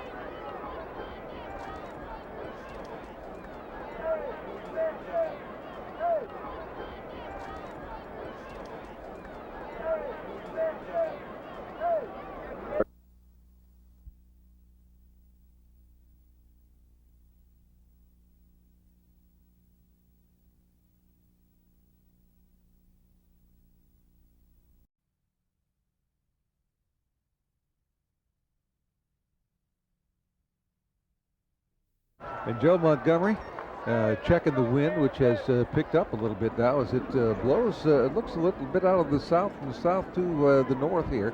So he'll be checking things to see what they do with their field position here in the second half. Two great coaches going against one another, so you can guess that it was probably a very interesting locker room discussion. There's Mr. Spearman. He's thrown the ball well. He has run it well. He's a big guy at 200 pounds. He's a load once he gets outside, gets going. But I have been very impressed, Mark, with the way this young man reads the option. Absolutely. We referred to it in the first half. It takes a special that kind building. of player White to captain over run here, green the option. captain here. Somerville, you will receive on this end of the field. Shake hands and have a good second half. So Hemphill and Rembert get together with the officials at the center of the field, and to start the second half, Somerville's going to get the football first. To have the lead and the ball, it puts them in a good situation, especially if they can do something with it. If they can go down, drive it right down Gaffney's throats, you know, and put another 7 on the board, that would give them a really strong sense of momentum for this second half. But if Gaffney's very strong defensive front can instead stuff them like they did on several consecutive runs in the first half, well, then they have that sense of momentum and that feeling that, hey, we're just one touchdown behind. That should be easy enough to get if we hang together. What all coaches talk about this early part of the third quarter for just what you mentioned, Mark, and that is the momentum in the football game. It's only a 7-point ball game right now, and certainly the Gaffney team is very, very capable of overcoming that. Pretty good return guys for Somerville, and Travis Green and Jonathan Smalls, and of course Jason Dennis, who is really a speed guy back there, the backup tailback, who John McKissick says probably would start for a lot of teams. He just happens to have Bernard Rembert on his side. Jonathan Duval will kick it off. Whoop. Small's going to let it go into the end zone, and that's an automatic touchback, and will come out to the 20-yard line. The kick was short, but the bounce went underneath Smalls, so Somerville's going to go from the 20. Yes, discretion, the better part of valor there. He wasn't going to try and pick up that hot potato, let it go in the end zone, and let it be simple and easy and start at the 20. See what kind of adjustment these two teams have made. Spearman has been able to get himself on the corner on the option, so let's see what Gaffney has been able to do as you look at the coach, Mr. Montgomery. And here we go from the 20, first down and 10, first play of the second half, and it will be out of the eye. And it will be Smalls. Smalls gets a small hole and then is wrapped up by Jeff Littlejohn, all 302 pounds, and just a sophomore. Give him one. Smalls pounding away again. They've been able to get short yardage in these situations, but they need to get those breaks and open a few up. It's really been Spearman who's been the runner, able to break free most of the time when they've gotten past the initial hit. Wide receivers, Wheeler left and Healy comes to the right. They split the eye in the backfield behind Spearman and give it off to Smalls. Tries to get down the line, but I'll tell you what, there is nothing doing right there as Johnny Dawkins slides over from his linebacker position, gets penetration, and Smalls going down in the backfield. He's going to lose a couple. An attempt at misdirection by the Green Wave that didn't fool the Indians whatsoever. They were ready for the play to come back the other way, and they were on it. Tackle for a loss, 3rd and long. Well, here's one of those momentums that you talk about. 3rd down now and 12. They'll go back to the eye. And Spearman gets it to the corner, but boy, not much. And I mean, over quickly. Hemphill. Davis came over quickly. Then Hemphill came in and smacked him down. There it is. Spearman with that good play action again, but this time the Indians say, no, we're not going to bite on that, and Hemphill finishes him off. Yeah, I think actually that may have been Roy Dawkins who got there very quickly. Bringing up punts situation inside the 10-yard line for Joey Bowers. Rocketed one the last time he punted, gets a good snap and gets this one away. Ball turns over and comes down to Byers. It's at the 43. Byers steps across midfield, and then down he goes right there. But he's into Somerville territory, and Travis Mezik makes the stop. So here they go, and the Gaffney fans are coming alive for their football team. Good field position for their first drive. They didn't enjoy the first quarter at all, but after they got past that, Gaffney a strong second quarter, and their chance to see if it translates into a good third as well.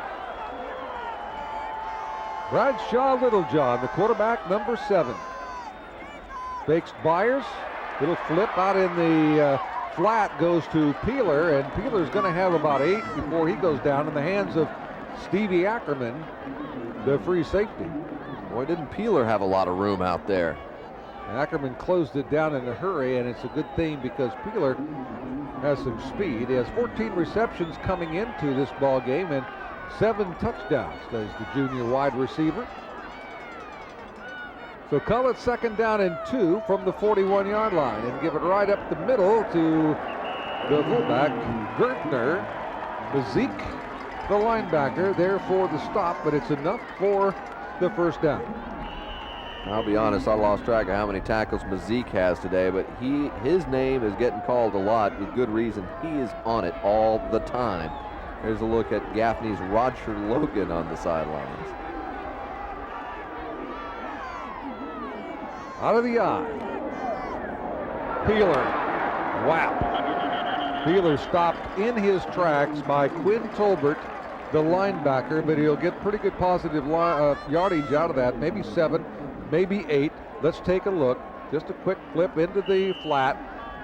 And Tolbert, the sophomore, he's got the leg, he's got the takedown. He's 1, 2, 3. I'll tell you, the cornerbacks press pretty hard for Somerville. They come up fast to support the run, and Tolbert had to get out to make the stop that time.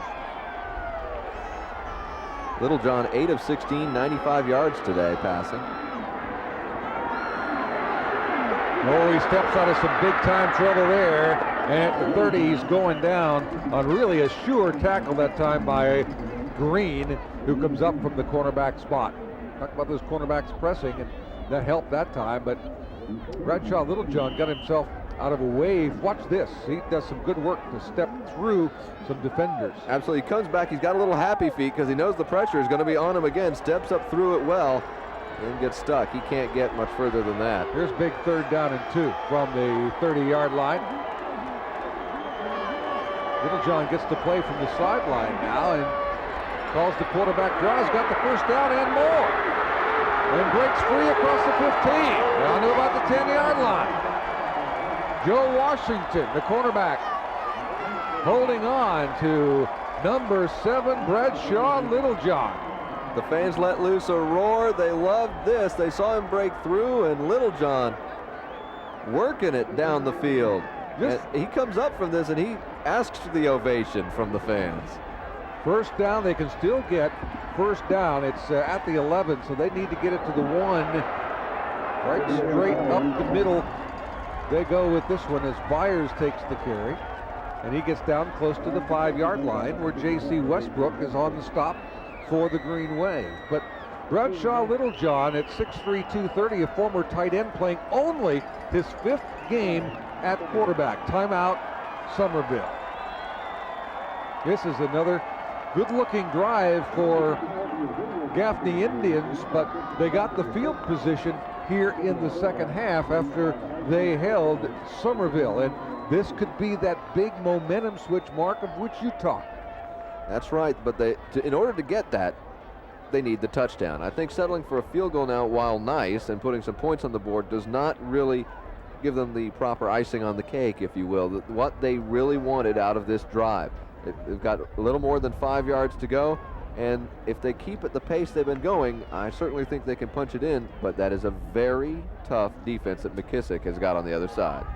And he's talking it over right now with his brain trust on the sideline, so we'll see what they do coming out of this timeout. Today, South Carolina ETV bringing you the high school football playoffs for most Saturdays on ETV, filled with helpful how-to programs to show you the ways to save time and money right here in South Carolina ETV. 3rd down and 4, and Littlejohn touchdown. He is so strong, you're not going to do it with arm tackles, or you're not going to do it with one guy. And look what we've got here, folks.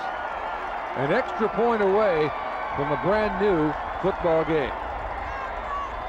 Jonathan Duvall is on, and they're alive on the Indians' sideline across the way. The opening drive for Gaffney in this third quarter has produced 6, and let's see if it'll be 7. It is indeed, and it's 17 all here in the third quarter of our Big 16 championship game. And when you think back, last year, 28-27 in a semifinal game, the Gaffney beat Somerville. But watch the touchdown. Oh, Bradshaw Littlejohn. He says, my ball, my end zone. And folks, I hope you like neckwear because we got us a tie. I'll tell you what, good job on the outside. Watch the line cave him in. Blocked there by Elton Allen. Really opened up the hole for him. Elton Allen is 6'3", 265-pound left tackle. Did a heck of a job clearing the way for his big quarterback to get through. Littlejohn very confident, very excited. He's soaking in all the praise from his teammates and fans. He's enjoying the moment, and he's still pumped up on the sidelines, getting the crowd geared up for the kickoff. And they're alive here at Williams-Brice Stadium as Duvall puts foot into football. This is Dennis. He has it at the 8. 15, 20. Uh-oh, he's got speed.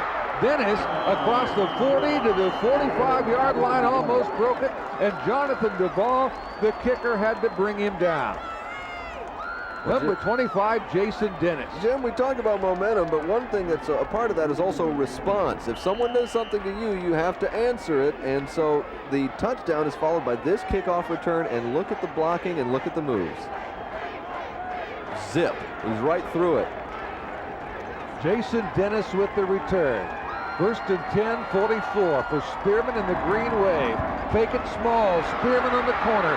Spearman first down across the 45-yard line into Gaffney territory before he goes down in the hands of number 38, Johnny Dawkins.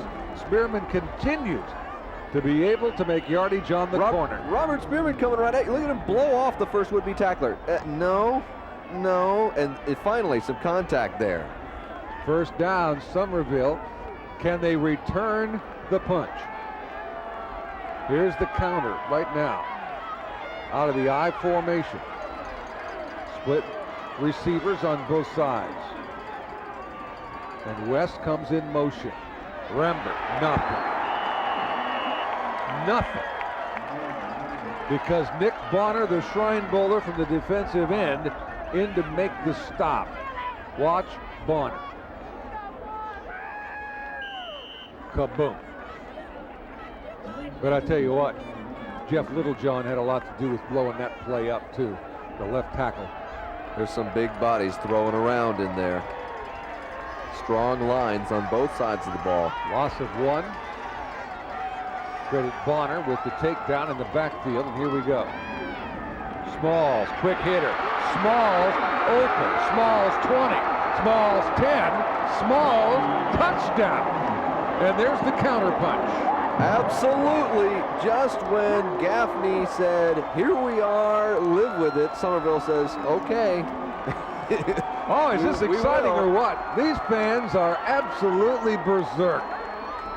Smalls, great work, and this is a case of the raw speed of a talented young back. Gonna get the extra point now. They talked about those fullbacks, and Smalls says, yes, sir, I'm here. And the kick is good by Ryan Bowers. And just that quickly, Somerville's back on top at 24-17. Here it comes. What a block up the middle, and Smalls just runs through it from here. This is a fullback, folks, motoring. Gotta say it again. Not only is it just a beautiful day to play football, this is a beautiful game on this wonderful day. 24-17, the Green Wave out in front of the Indians here, the Big 16 4A Division I championship, and bringing it to you here on South Carolina Educational Television. It's a real pleasure to be here. Give him credit. I think it was the center, Brian Guyett, that made the turn-in tackle, or block rather, that sprung that man right there, number 31, Jonathan Smalls, a 5'11", 183 junior. And from his fullback position, gains over 7 yards per carry. All right, Bowers to kick it off, and he drives it down towards the end zone. Byers through his hands. Hey, you're not going to catch it that way, not with your back to the football. So it's a touchback, and Gaffney's going to go from the 20-yard line. 3 plays, 66 yards on the drive, Jim. Minute 29, and it was Smalls with the 45-yard run there. And here we go.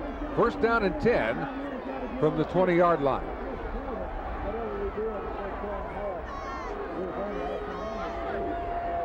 So Little John has him up, and this time Gaffney's going to work out of the eye, and Byers gets the call. Tripped up at the line of scrimmage, but he got some positive yardage out to about the 25-yard line. The man that tripped him was Justin Ellis, the middle linebacker, and will put it down at the 24. So it'll be 2nd down and 6. Gaffney trails by 7. We've got 5:15 to play here in the 3rd quarter of our Big 16 championship game. And it's not over, folks. 2 more to go after this one. Batesburg, Leesville, Evansville up next. Or Emerald rather, yeah. excuse me. Justin Ellis again on the stop. That time it was Gertner. Short yardage on the play. No, they didn't import the aces from Evansville. And then, of course, tonight, Daniel and Manning at 8 o'clock. I'd be very curious to see what kind of crowd Batesburg-Leesville puts in the stadium today. And these other folks travel pretty well, too. Big 3rd down here. 3rd and 4 at the 26. We'll work shotgun. Little John. He's got it. Look out. Penalty marker down. Little John's into Green Wave territory before Stevie Ackerman is there to make the stop. We got a penalty marker on the play. Boy, these quarterbacks are something, aren't they? Absolutely. Little John is asserting himself, and he's going to be brokenhearted, I think. Got a clip on that run. And I think you're going to get a 1st down and then the penalty. Let's see. Well, let's see what happens. The chain gang had already moved across the way, so we'll have to sort this one out. Because that had to happen. That wasn't dead ball. And if that's the case, that's not 1st down. That was still a 1st down, right? Let's get it respotted, Clipping guys. on the offense, 15 yards from the spot of the foul. 1st down. Yeah, it is 1st down. Yeah, of course it would be. It's 39-yard line. Anyway, here you go. And again, Little John running hard, strong, and fast. Not holding that ball all that well, though. But no one close enough to him to even try and get a hand on it. Oh, my! Did you hear that? Oh, my goodness. Oh, Byers, hello, Mazik and Justin Ellis. Ouch. That's the kind of hit that could propel you back in time. Immovable force, unstoppable object. Good grief. Oh. It's no gain. It's second down. Putting it mildly. Time to throw for Little John. He's throwing just off the hands of number 21, Terrell Kessler, down and around the 30-yard line. I think Kessler broke stride somewhere in that run. I think if he kept going, it looked like he hesitated to find the ball. Hey, we know one thing. Bradshaw Littlejohn's got himself a rifle. He can throw it. McKissick's stalking right now. No, he hasn't underthrown anybody today. No, he hasn't. It's 3rd down, and it's 10 at the 39-yard line for the Indians of Gaffney. Can the Somerville defense step up here? Bradshaw Littlejohn works out of the shotgun.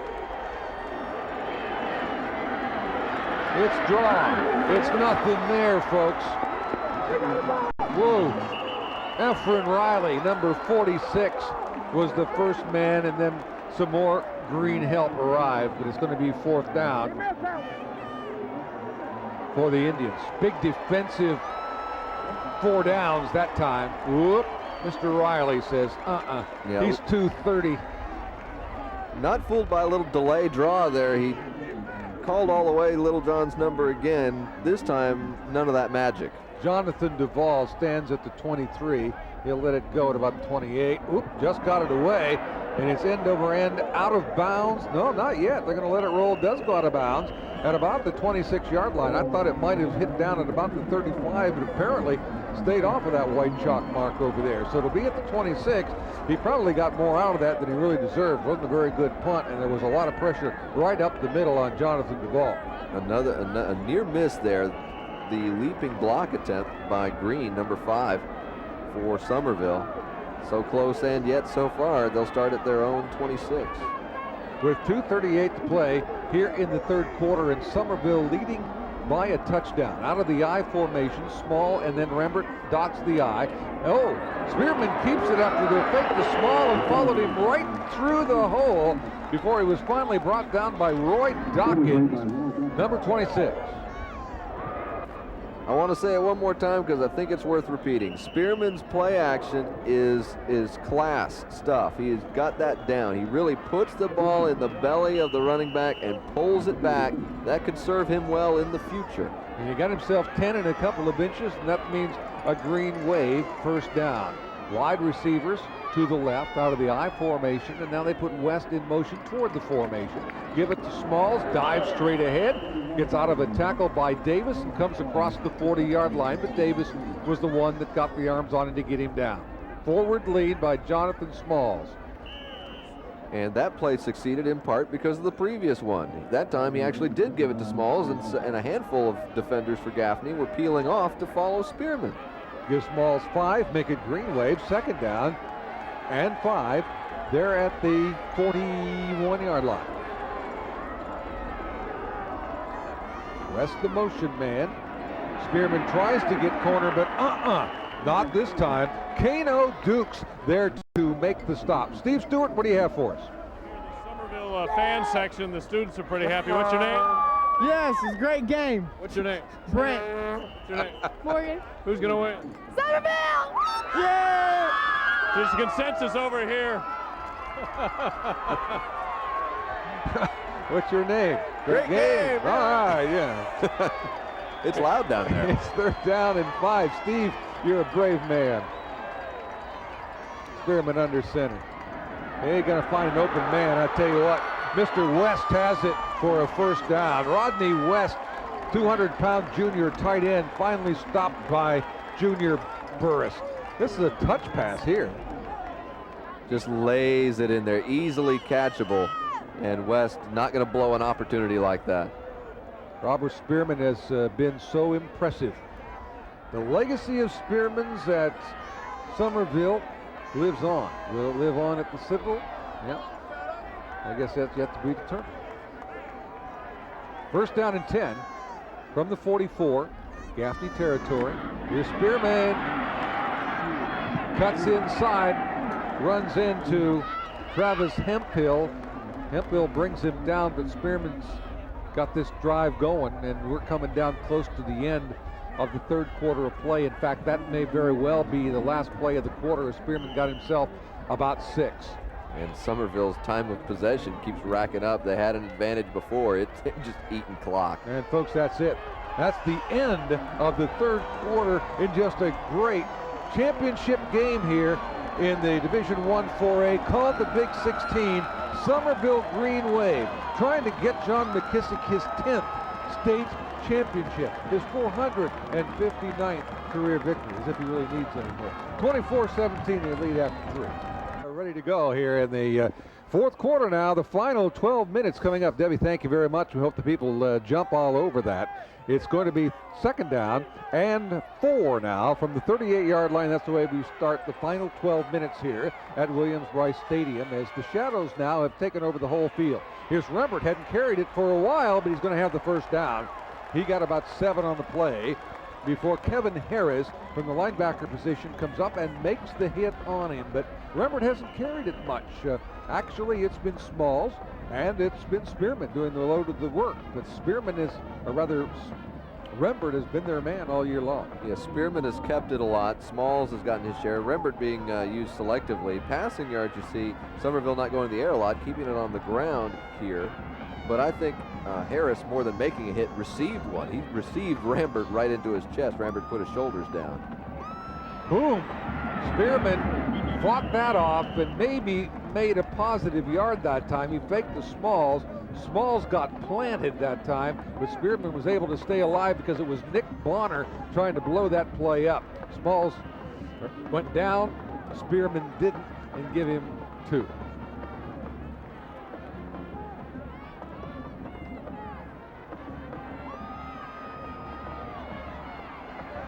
So it's 2nd down and 8 from the 31-yard line for Somerville. That's west toward the formation. Bam, there it is again. That was Bonner, but how in the world did he get out of that? Spearman again with positive yardage, and again it was Nick Bonner, the defensive end, who blew it up, and then Roy Dawkins had to make the stop. Let's see how he squirms out. He just shrugs off the pile, leans himself forward, about the best he could do in that situation. Somerville ranked number 22 in the country in the USA Today Super 25, the only South Carolina school that made that ranking list. Trying to go 15-0 on the season right here, and they have a 7-point lead and the football. Here's Rembert coming off of the wing. Rembert 10, Rembert 5, and out of bounds inside the 5 at about the 3-yard line where Travis Hemphill is there to drive him away. Great play that time. That's about the first gadget we've seen from the Green Wave today. Give it up for Coach McKissick. He's seen a few wrinkles in his time over the football field. And this is a little reverse pitch here. Rembert sees the open field and blows by the first would-be tackler, number 14, Junior Burris, and on he goes down inside the 5-yard line. First and goal. They're at the 3. It was a great move. There's no question about it by number 20.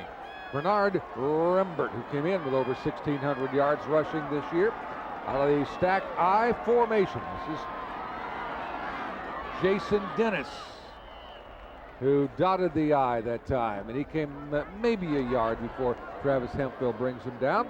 You're watching South Carolina ETV, our statewide public television network. Glad to have everybody along with us here this afternoon. Great football and more to come. Somerville 24 and Gaffney 17. You look at the time, 9:28. Don't count Gaffney out. But I'll tell you what, Somerville trying to drive a spike right now.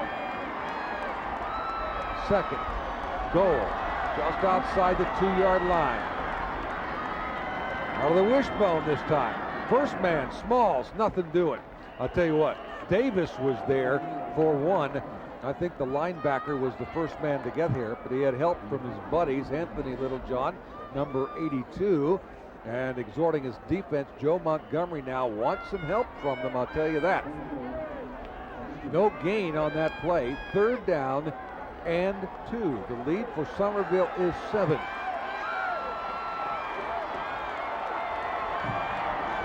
Now they split out of the eye and they go to the bone again. Spearman keeps it. Touchdown! His 3rd. Trying to get a name on an MVP award, I think. He might be trying to carve it on there right now. Spearman did a great job there, just barely breaking the play, and he had to fight for it. There were so many players in the box on that one, so many stacked in close in that short yardage situation, but he found his way to the goal line. Ryan Bowers has been perfect today, including a field goal. Gets a good spot, and this one lazily falls over the crossbar. And Spearman applauds it, and so do the Somerville fans that are here. Strong turnout today. Here's the look. He had a space there. He got hit, and he just rolls with it down to the goal line. This is close. Get a good look at this. Yeah, but you see how they have to really honor the fake in there, the first one that went to Smalls, because he's such a force as a fullback. 31-17, and now I think we're going to have to see Gaffney put the ball up in the air. They're down 2 scores with 8 minutes and 28 seconds remaining, and the fans from Somerville, the green and gold, down I-26 and 11. They're trying to begin a party, but Gaffney not willing to allow them the celebration just yet. But 2 scores up. Somerville enjoying this fourth quarter right now. 8:28 to go in the ball game. Gaffney still has all 3 timeouts left as well. That'll be a factor soon. Joey Bowers to put foot into the ball. And we'll go from the 5. Oh my! Up short of the 20-yard line is Brian Martin. Stopped by Richard Warner. Here we go. Hold on. And bang. Boy, we've seen some hits, haven't we? Wow. 12 plays and 74 yards for the Green Wave today. 6 minutes, 10 seconds. That's the bigger number on that page. No question. From under center now, Little John. He'll keep it. Bad decision. He'll fumble. He fumbled. I think there's green all over this one. Let's see. Or did they get a fortunate bounce? He kept it. He kept it. Wow. I don't know how he got it. There was more green than there was anything else. After Riley, you can watch it yourself. I think it pretty much bounced right back into his arms. I wonder if he's on the basketball. Oh, that's tricky. Nice job, Bradshaw, Littlejohn, to be just in the right place at the right time to recover that. However, it is a loss of yardage, and so now they're in 2nd and long. Got 13 to go, and that'll send him back into the shotgun with doubles to both sides. Over the middle, almost intercepted. There's that guy again, Stevie Ackerman. I'm not sure that ball didn't hit him. It did. I think we have a case where Ackerman actually could have had the ball, but the contact with the receiver helped jar that ball loose. Ackerman's been very active in this game. 31 to 17. We've got a whistle. Just have a stoppage here for just a moment. Somerville players want their fans on their feet. Oh, the bench is really trying to rile them up. Yeah, this is fun, isn't it? They got to enjoy it, high school football. They know what's at stake. This is, you trot out the cliches, but it's only for everything, you know? Yeah, they've done it before. We have a dead ball foul for a sideline warning. On the play, marching back further. On the offense, that's 5 yards from the dead ball spot. 3rd down. Going the wrong way, it's 3rd down. From the 10. Boy, you talk a big play.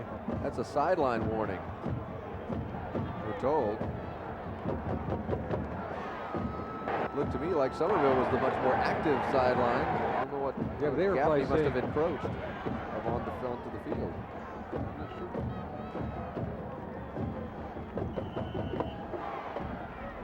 Bigger penalties. Only the 3rd on Gaffney in the game, but boy, that was critical. Trouble. Down he goes. And was that Mazik again? No, that was number 59. That was Preston Thorne.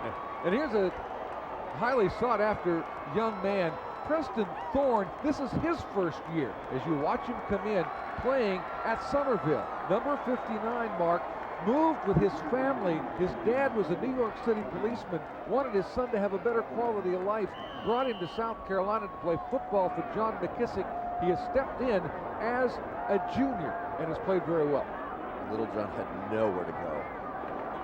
Back of the end zone here for Duvall. He gets it out of there. There's Dennis. He gets away from, whoa! My goodness, another pounding tackle, and I think he loses this one. That's Gaffney's, all right. They just leveled him with that. Wow, I don't know who made the hit. DeMar Byers. I think that was that made the hit on that one. Let's see. Here's Dennis. So far, so good for Dennis, but here it comes. Boom! You're right. From behind, DeMar Byers brings him down and gets his teammates, more importantly, the football back. Still plenty of time for the Indians in this one with over 6 minutes to play. Plenty of time also right now for Littlejohn to throw. He's looking, but nothing going. Junior Burris. I think that might have been throwing it away as much as anything. Just get it beyond everybody and hope one of your guys could make a play at best. Otherwise, you don't lose any yardage again. They've been losing so much yardage lately. But think about the turnaround there. Somerville could have had the ball at the 30 with a chance to genuinely put this game away. Instead, Gaffney's got it back, a little reprieve here and a chance to get something done. Not much of a rush for Somerville that time either, so you might feel that they feel now that Gaffney's in that situation where they're going to throw the ball to, they're going to drop more people back in coverage. And here it is, really, that's the way they're playing it. Bang, again. Hey, there have been some hits in this game. Green makes it this time on number 14, Junior Burris. The pass pretty much threads the needle to get there, but he sets the man up by making a jump, and ouch. Oh my. Chiropractor time. 3rd down and 5. Big play. Out of the shotgun. Burris, 30. Burris, 35. He needs a yard. Got it. 1st down. Tackled by Jamal Milford. Burris did a lot on his own that day. Exceptional work from the never give up department. If you're Junior Burris, and he almost drops the ball to begin with. 1 would-be tackle. 2, 3, 4, 5 green shirts. They're all piling around him. He manages to get the 1st down. Gaffney's still alive in this one. That was a good look. Junior Burris. It's another 1st down. 5 minutes, 39 seconds of time to play. Little John Lookin's going to air it out. Goes long. Got a man wide open. And a completion to Terrell Kessler. The defensive back in his defense fell down on the coverage, and that left Kessler wide open. And from the Gaffney standpoint, the sad news was that he wasn't able to take it in. Absolutely. The DB is gone on this play. He's fallen down, and it's Kessler's to lose here. He's got it. But he too falls down. Well, he was kind of falling when he made the catch. Yeah, he did have to. It looked like he was already starting to fall. He did have to lean toward the ball, and I think it knocked him off balance as hard as he was running. Well, we've got 1st and goal. Yeah, 1st and goal for the Indians here. Little John wants to go one way.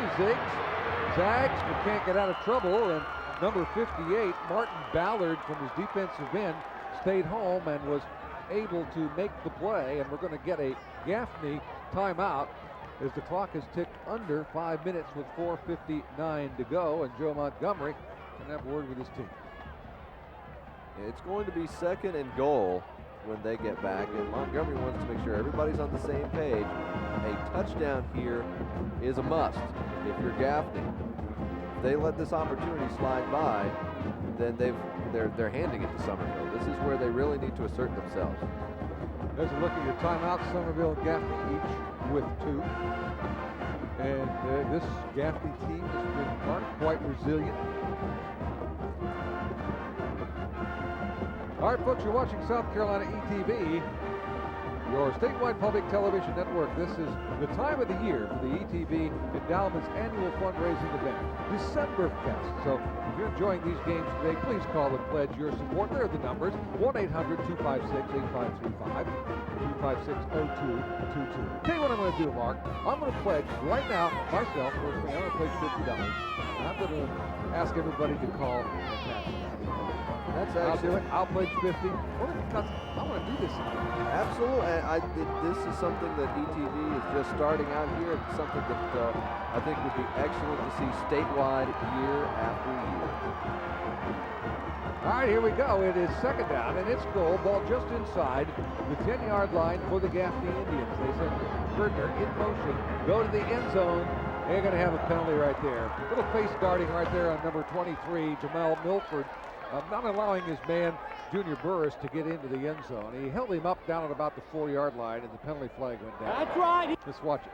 Trying a little end zone fade here, just putting it up, lost it a little, and his man just can't get to the ball. Yeah, it is hands all over him down at about 2 or 4. And they're going to call holding is what it's going to be.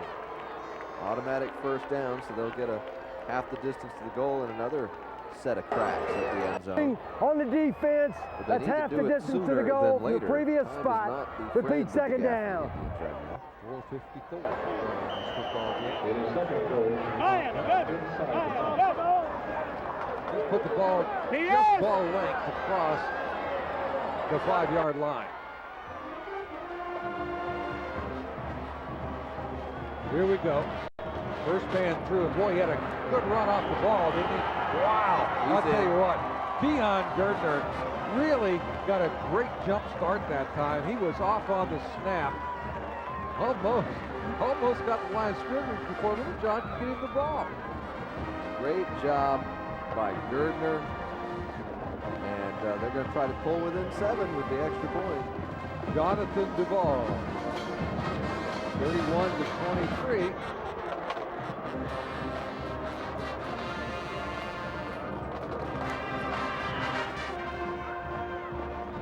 It's no good. Oh, he missed it. Wow. A little more pressure on Gaffney as if they needed it. Here comes. Here's the TD. And it's Gardner forcing his way, putting that ball out there. He had to put that ball out there to get it across the goal line. Look at the jump he got. He really come firing off the line. You're right about beating his blocks. And he does get that arm across and holds it out there just to make sure they say, I broke the play. Here it is. Look at me. And the missed extra point with less than 5 minutes to go in the game and an 8-point difference, you have to feel that that was a bigger play. Sometimes you overlook the extra points. You try to get past that. You think of it as an automatic. Not always automatic. This time it falls through. And if Gaffney can get in the end zone again, that's that 2-point conversion play that would follow. That's going to be interesting. There comes the onside kick, anticipating it. Oh, what great hands that time. Great hands by Healy. Number 2, Jeff Healy. They had the hands people in there, only one man deep. They were anticipating it, and Somerville gets it. 6 plays, 72 yards. And to go those 72, Mark, they took only a minute and 57 seconds. Study in contrast, the Somerville drive more than 6 minutes, the Gaffney drive less than 2. Each team doing exactly what it needs to do. Gaffney's got to go quick, and Somerville, they're just taking their time. Yeah, it's a little stroll in the clock right now. Somerville just needs to use some time off the clock. Both teams with those 2 timeouts remaining. Somerville would like to see Gaffney have to burn a couple of them right here. Spearman turns across midfield, going to get a couple of yards at the play to keep the clock ticking before he's finally brought down. Roy Dawkins is there to make the stop for Gaffney. It is imperative for the Indians that they deny the Green Wave a first down. They've got to get possession with sufficient time on the clock. There's a good look at number 8, your quarterback, Robert Spearman, the senior, playing his first year at Somerville. Out of the I formation, Green Wave will work it here. Fake it Smalls, Spearman keeps it and gets Little. This is clock eating right now. Jeff Littlejohn, the defensive tackle, there the first man to make the stop. You see him get up. I don't know if Smalls was losing his footing or if that busted a little bit, and Spearman's upset. There's Spearman's rushing numbers. He's over 100 yards with 3 rushing touchdowns. That is the quarterback, folks. And he's doing an exceptional job. I think he's a little upset at Smalls. They collided in the backfield. Tony Franks, wide receiver, comes in with a play from McKissick on the near sideline. And then Franks will go to the top of your screen. He's number 88. It's 3rd down and 7, and they'll work it out of the I formation. West comes back motion toward formation. Here's Spearman. There's the pitch. When in doubt, give it to that man. That is Bernard Rembert. He's got the first down and he's run out of bounds inside the 35 at about the 32. Roger Logan over to make the stop on number 20, Rembert, who seems to be limping maybe just a little bit. But still capable. He is waving to the sideline. He says he's got to come off. But they have, Somerville has got so many weapons, that's not going to hurt him too much. This guy's pretty good coming in, I'll tell you what. Jason Dennis is coming into the ballgame, and he's a great return man, and John McKissick told me earlier in the week, he said, you know, if it wasn't for Rembert, this kid would be an outstanding tailback for us. Jim, there's less than 3 minutes to go in the game, and here's Somerville deep in Gaffney territory now. Oh, did we use too much of the clock? Down goes Spearman. Somerville wants a call on this, but they're not going to get it. Anthony Littlejohn was in on top of Spearman, but that certainly wasn't intentional. He was just going through with the play, and that whistle coincided. We've got an official timeout. Please reset the It is field first clock and 10 to Somerville. 3:09. They do have some little Johns up in Gaffney, don't they? Oh, they do. There's Fred, Bradshaw, Shannon. How many more we got? There's Matthew and Anthony. Those are all the little Johns on the Gaffney roster. It's a family affair. They're gonna move the clock back. We're gonna go back over 3 minutes. Looks like 3:09. That is the bone of contention right now of resetting the game clock. Gaffney's all in favor of waiting to see those seconds put back on. It's been one heck of a football game, I'll tell you that. Number 2, Jeff Healy, checks back into the lineup, replacing Kendall Felder for the Green Wave. Officials are still talking to the time guys, and Somerville breaks the huddle. They want to play. If the referee says, no, go back. Yeah, you got the official timer down there on the field, and they're trying to figure out. The clock is on, 2 minutes and 53 seconds to go right now. It'll be interesting to see what they want to put on there. There's the look at it. That's the way the scoreboard looks here at Williams-Brice Stadium as the sun is about gone on this beautiful December 5th afternoon. It's been just a lovely day. Course lead weather. But Emerald, Batesburg, Leesville to come up next. And their fans already making their way into Williams-Brice Stadium. Many of them have been on hand for this one this afternoon. Then Daniel and Manning will be in action tonight in a game slated to start at 8 o'clock. We need your help, folks. I think the referee's making a pledge. That's what there he is. He's on the phone. He just called 256-0222. And you can too. You can also call 1-800-256-8535. Hey, look, I made a pledge. Now the referee's made a pledge. We're all good to go, right? By the way, Somerville broke from the huddle and came to the line of scrimmage a second time, only to be denied again. Maybe they wanted to make a pledge. They're very anxious to do something. Well, now we get to see it. It's first down and 10. We got 3:09 on the clock. And Somerville's still ready to go. Guys in the stripes are trying to get it all sorted out. Now we're ready too. All right, Spearman's got him up on the eye. Healy at the top of your screen wide. Wheeler is to the bottom of the screen wide. We can't quite. I think somebody moved toward the middle of the line, I think. Looked like prior to the snap, false start by the offense, 5 yards, still first down. Well, he got a little anxious. It's been so long, tried to run that play about 4 times. Absolutely. Sooner or later, they're actually going to play football. And we're going to do it with a 1st and 15 back at the 37-yard line. 9 for 58 yards for Somerville. Oh, John McKissick is going to have a fit. He's going to celebrate the title, and then he's going to have an absolute fit. Yeah, he'll forget all about it if they win. Maybe. Rembert, not much there. Meet number 56 head on.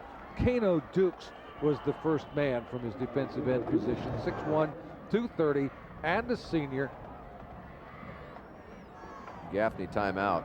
He's a north-south player. By the way, in his bios, when they were saying, what's your extracurricular activity to Kano Dukes, he wrote, work and make money. Nothing wrong with that kid, huh? There you go. Got it down, right? Absolutely. And we're looking at a timeout. There's Montgomery. He's looking through the plays. Is this going to work? Is that going to work? He's got the puzzle right there in front of him. Does he have the time? 3 minutes exactly to play. He's got to get the ball back, first of all. It's second down and 13 for the Green Wave. Right now, they've got all the marbles. There's Coach McKissick. He's getting the timeout situation explained to him that Somerville still has 2, but Gaffney only the 1. He's pacing the sidelines and trying to work his way to yet another state title. And you wonder in all those years on the sidelines, if anybody ever would calculate how many miles he's trying to walk. Well, Lou Holtz is going to do his share of pacing on these sidelines. He puts in a lot of miles during the ball game. I wonder if Lou Holtz sleeps. Or is he like the ever ready bunch? I don't know. All right, Spearman's got him at the line of scrimmage. He's got Rembert. Room. Comes across the 30 before Les Davis is there to make the stop, keep the clock going. And let's see, is Gaffney going to stop it this time? Yeah, they stop it for the final time. Here's a great cut and a great block too. Oh, that was T.J. McDonald who had the big block to get him around the corner. Good blocking and good form by Rambert. He looked like he was styling on that run as he gets out to the right side. And Gaffney fresh out of timeouts and 2:49 left in this game. That is not good news for Coach Montgomery. No, even if they stop the green wave here, which is fairly sizable if in and of itself, as well as Somerville's been doing, they then have to go the bulk of this field in rapid fashion. And then if they do that after those 2 hits, they got to get a 2-point conversion just to salvage a tie to try and go to overtime. The ledger stacked against them right now. Gaffney band certainly trying to help. It's going to be 3rd down and 6 when we play again. SCETV is a special treat for all you Beach Boys fans. Stay tuned after the Daniel Manning game for Brian Wilson Imagination. The former leader of the Beach Boys performs the classic hits as well as some hits from his new album coming up tonight. I'm ready. Smalls, Spearman, which one? They both go. I think Spearman wound up keeping that. Bonner makes the stop from his defensive end position. The second time we've seen that play. Put the belly series in, lay it in there, and then pull it out. And just follow your big fullback down the middle. 4th down and 2. We're in 4th down territory right now because this keeps the clock a-ticking at 2:25 to 24 to 23. And those take their time in the huddle. They look over to John McKissick on the sideline. What do you want us to do? Are we going to call timeout? Yeah, they are. Somerville's going to call timeout. So Spearman stops the clock with 2:14 to go. That's a little bit surprising. Well, they wanted to take as much time off the clock as they could while out there on offense, and then there's a decision to make as to how they're going to approach this 4th down. I would think it would have been fine for them just to go ahead and plow a run in there. If they get it, game's over. If they don't, well, then Gaffney still has that deck stacked against him. Rambert not looking too good. He's limping and favoring a leg there, and he's still in the huddle, though. We've got one coming up at 5 o'clock for you don't want to miss. Emerald, Batesburg-Leesville. Batesburg-Leesville's been here before. Emerald hasn't. Relatively new school. Trying to break through into a state championship. At 8 o'clock, Daniel and Manning. And that should be a dandy. What a day of football. Wow. These have all been good games. Really, they have. It has really been fun. And if you enjoy football, there's nothing like high school football. These kids really put it all out here on the line. And a lot of these you're going to be seeing playing on Saturday next year at perhaps your favorite school. Spearman. He's not going to make it. They're holding on for dear life. Don't let him go. Les Davis. He was still fighting. He knew he was close. I think Gaffney got the better of this one. And they're raring at the bit to get on the field with their offense. Spearman pushing. He's nailed once. They're holding on. They're trying everything they can. And it worked. They got it. They got the ball back. That's what they want. They've got 2:07 marked. They don't have any timeouts. 92 holding on. That's Nick Bonner. Hold on, buddy. Hold on. Don't let him go. Well, here we go. They better have one fantastic 2-minute drill ready to rock and roll here at Williams-Brice Stadium. Little John going to get the time. Everybody's in coverage. Whoa! Let that gun go. Let that gun go. Closest man to it back there on coverage for Somerville was Green, number 5. I think that Bradshaw Littlejohn just wanted to let that one go. There are easier ways to throw it away than to put your entire arm behind it, though, I would suggest to Mr. Littlejohn. Although if you take that region of the field that he wound up throwing it into, 1 white shirt, 5 green. The odds not in your favor when you do that. Well, Somerville just laying back now. They'll drop more people into coverage. They're going to rush a couple off the line of scrimmage this time. Out of the eye. Oh, here they come. Look out. Jailbreak. And he gets it away to Byers. Byers 25. Byers 30. Byers move. Green. Fumble. Let's see. Did he lose the ball? They're still fighting for it under there. No telling who's got it down there. Yeah. That was, I believe Gardner ended up with it, didn't he? Yeah, they still have it, but the time's been running. The clock's still going all this time. When all he had to do was step out of bounds. Yep. Well, here's where the fumble happens. On the hit by Green, he had his hands right on it, but the ball popped right up to Gardner. So here we go. 3rd down and 2. He'll come up under center. 1:18 to go in the game and give it off. Byers straight up the middle, and we got a 1st down. That'll stop the clock while they move the chains. Reggie Williams up from the defensive end, the 220-pound sophomore defensive end, number 1, made the stop. But this baby ain't over yet. Clock running now. 1:10, 1:09. Bradshaw Littlejohn. He's going to run the draw, quarterback draw.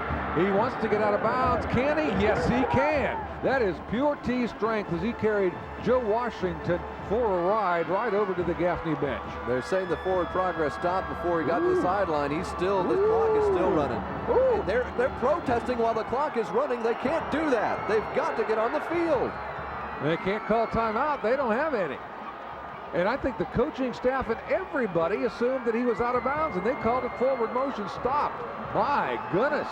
So here it goes. They wasted valuable time. Oh my goodness, there's another one of those pancakes.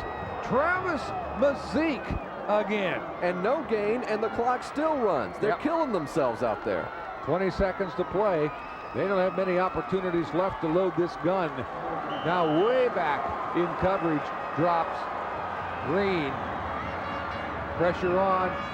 The ball goes. This is up for grabs, is it? Oh! Is there interference? There could be a penalty or not.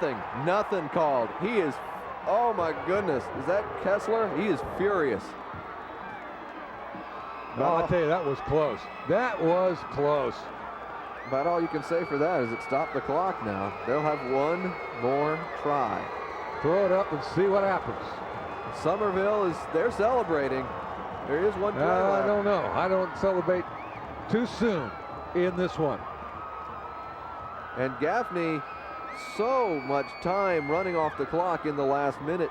The one play where they could have run out of bounds, instead brought it back in, the fumble, the clock still ran. They got the ball back, but the clock still ran. All right, here we go. Littlejohn looks. Littlejohn going for it all. He's got the gun. Can he get it up? Yes! And we've got a flag. Oh, the catch is good, and we've got a flag. The clock has run out. Cannot end on a defensive penalty. And I think that's what we got here. Look at the Somerville guys. They've got the Gatorade bucket. This game's not over. Not yet, fellas. You can't dump that yet. Who's the penalty on? Let's see who the call. They're going to sort that out on the near sideline. Trying to get the players back.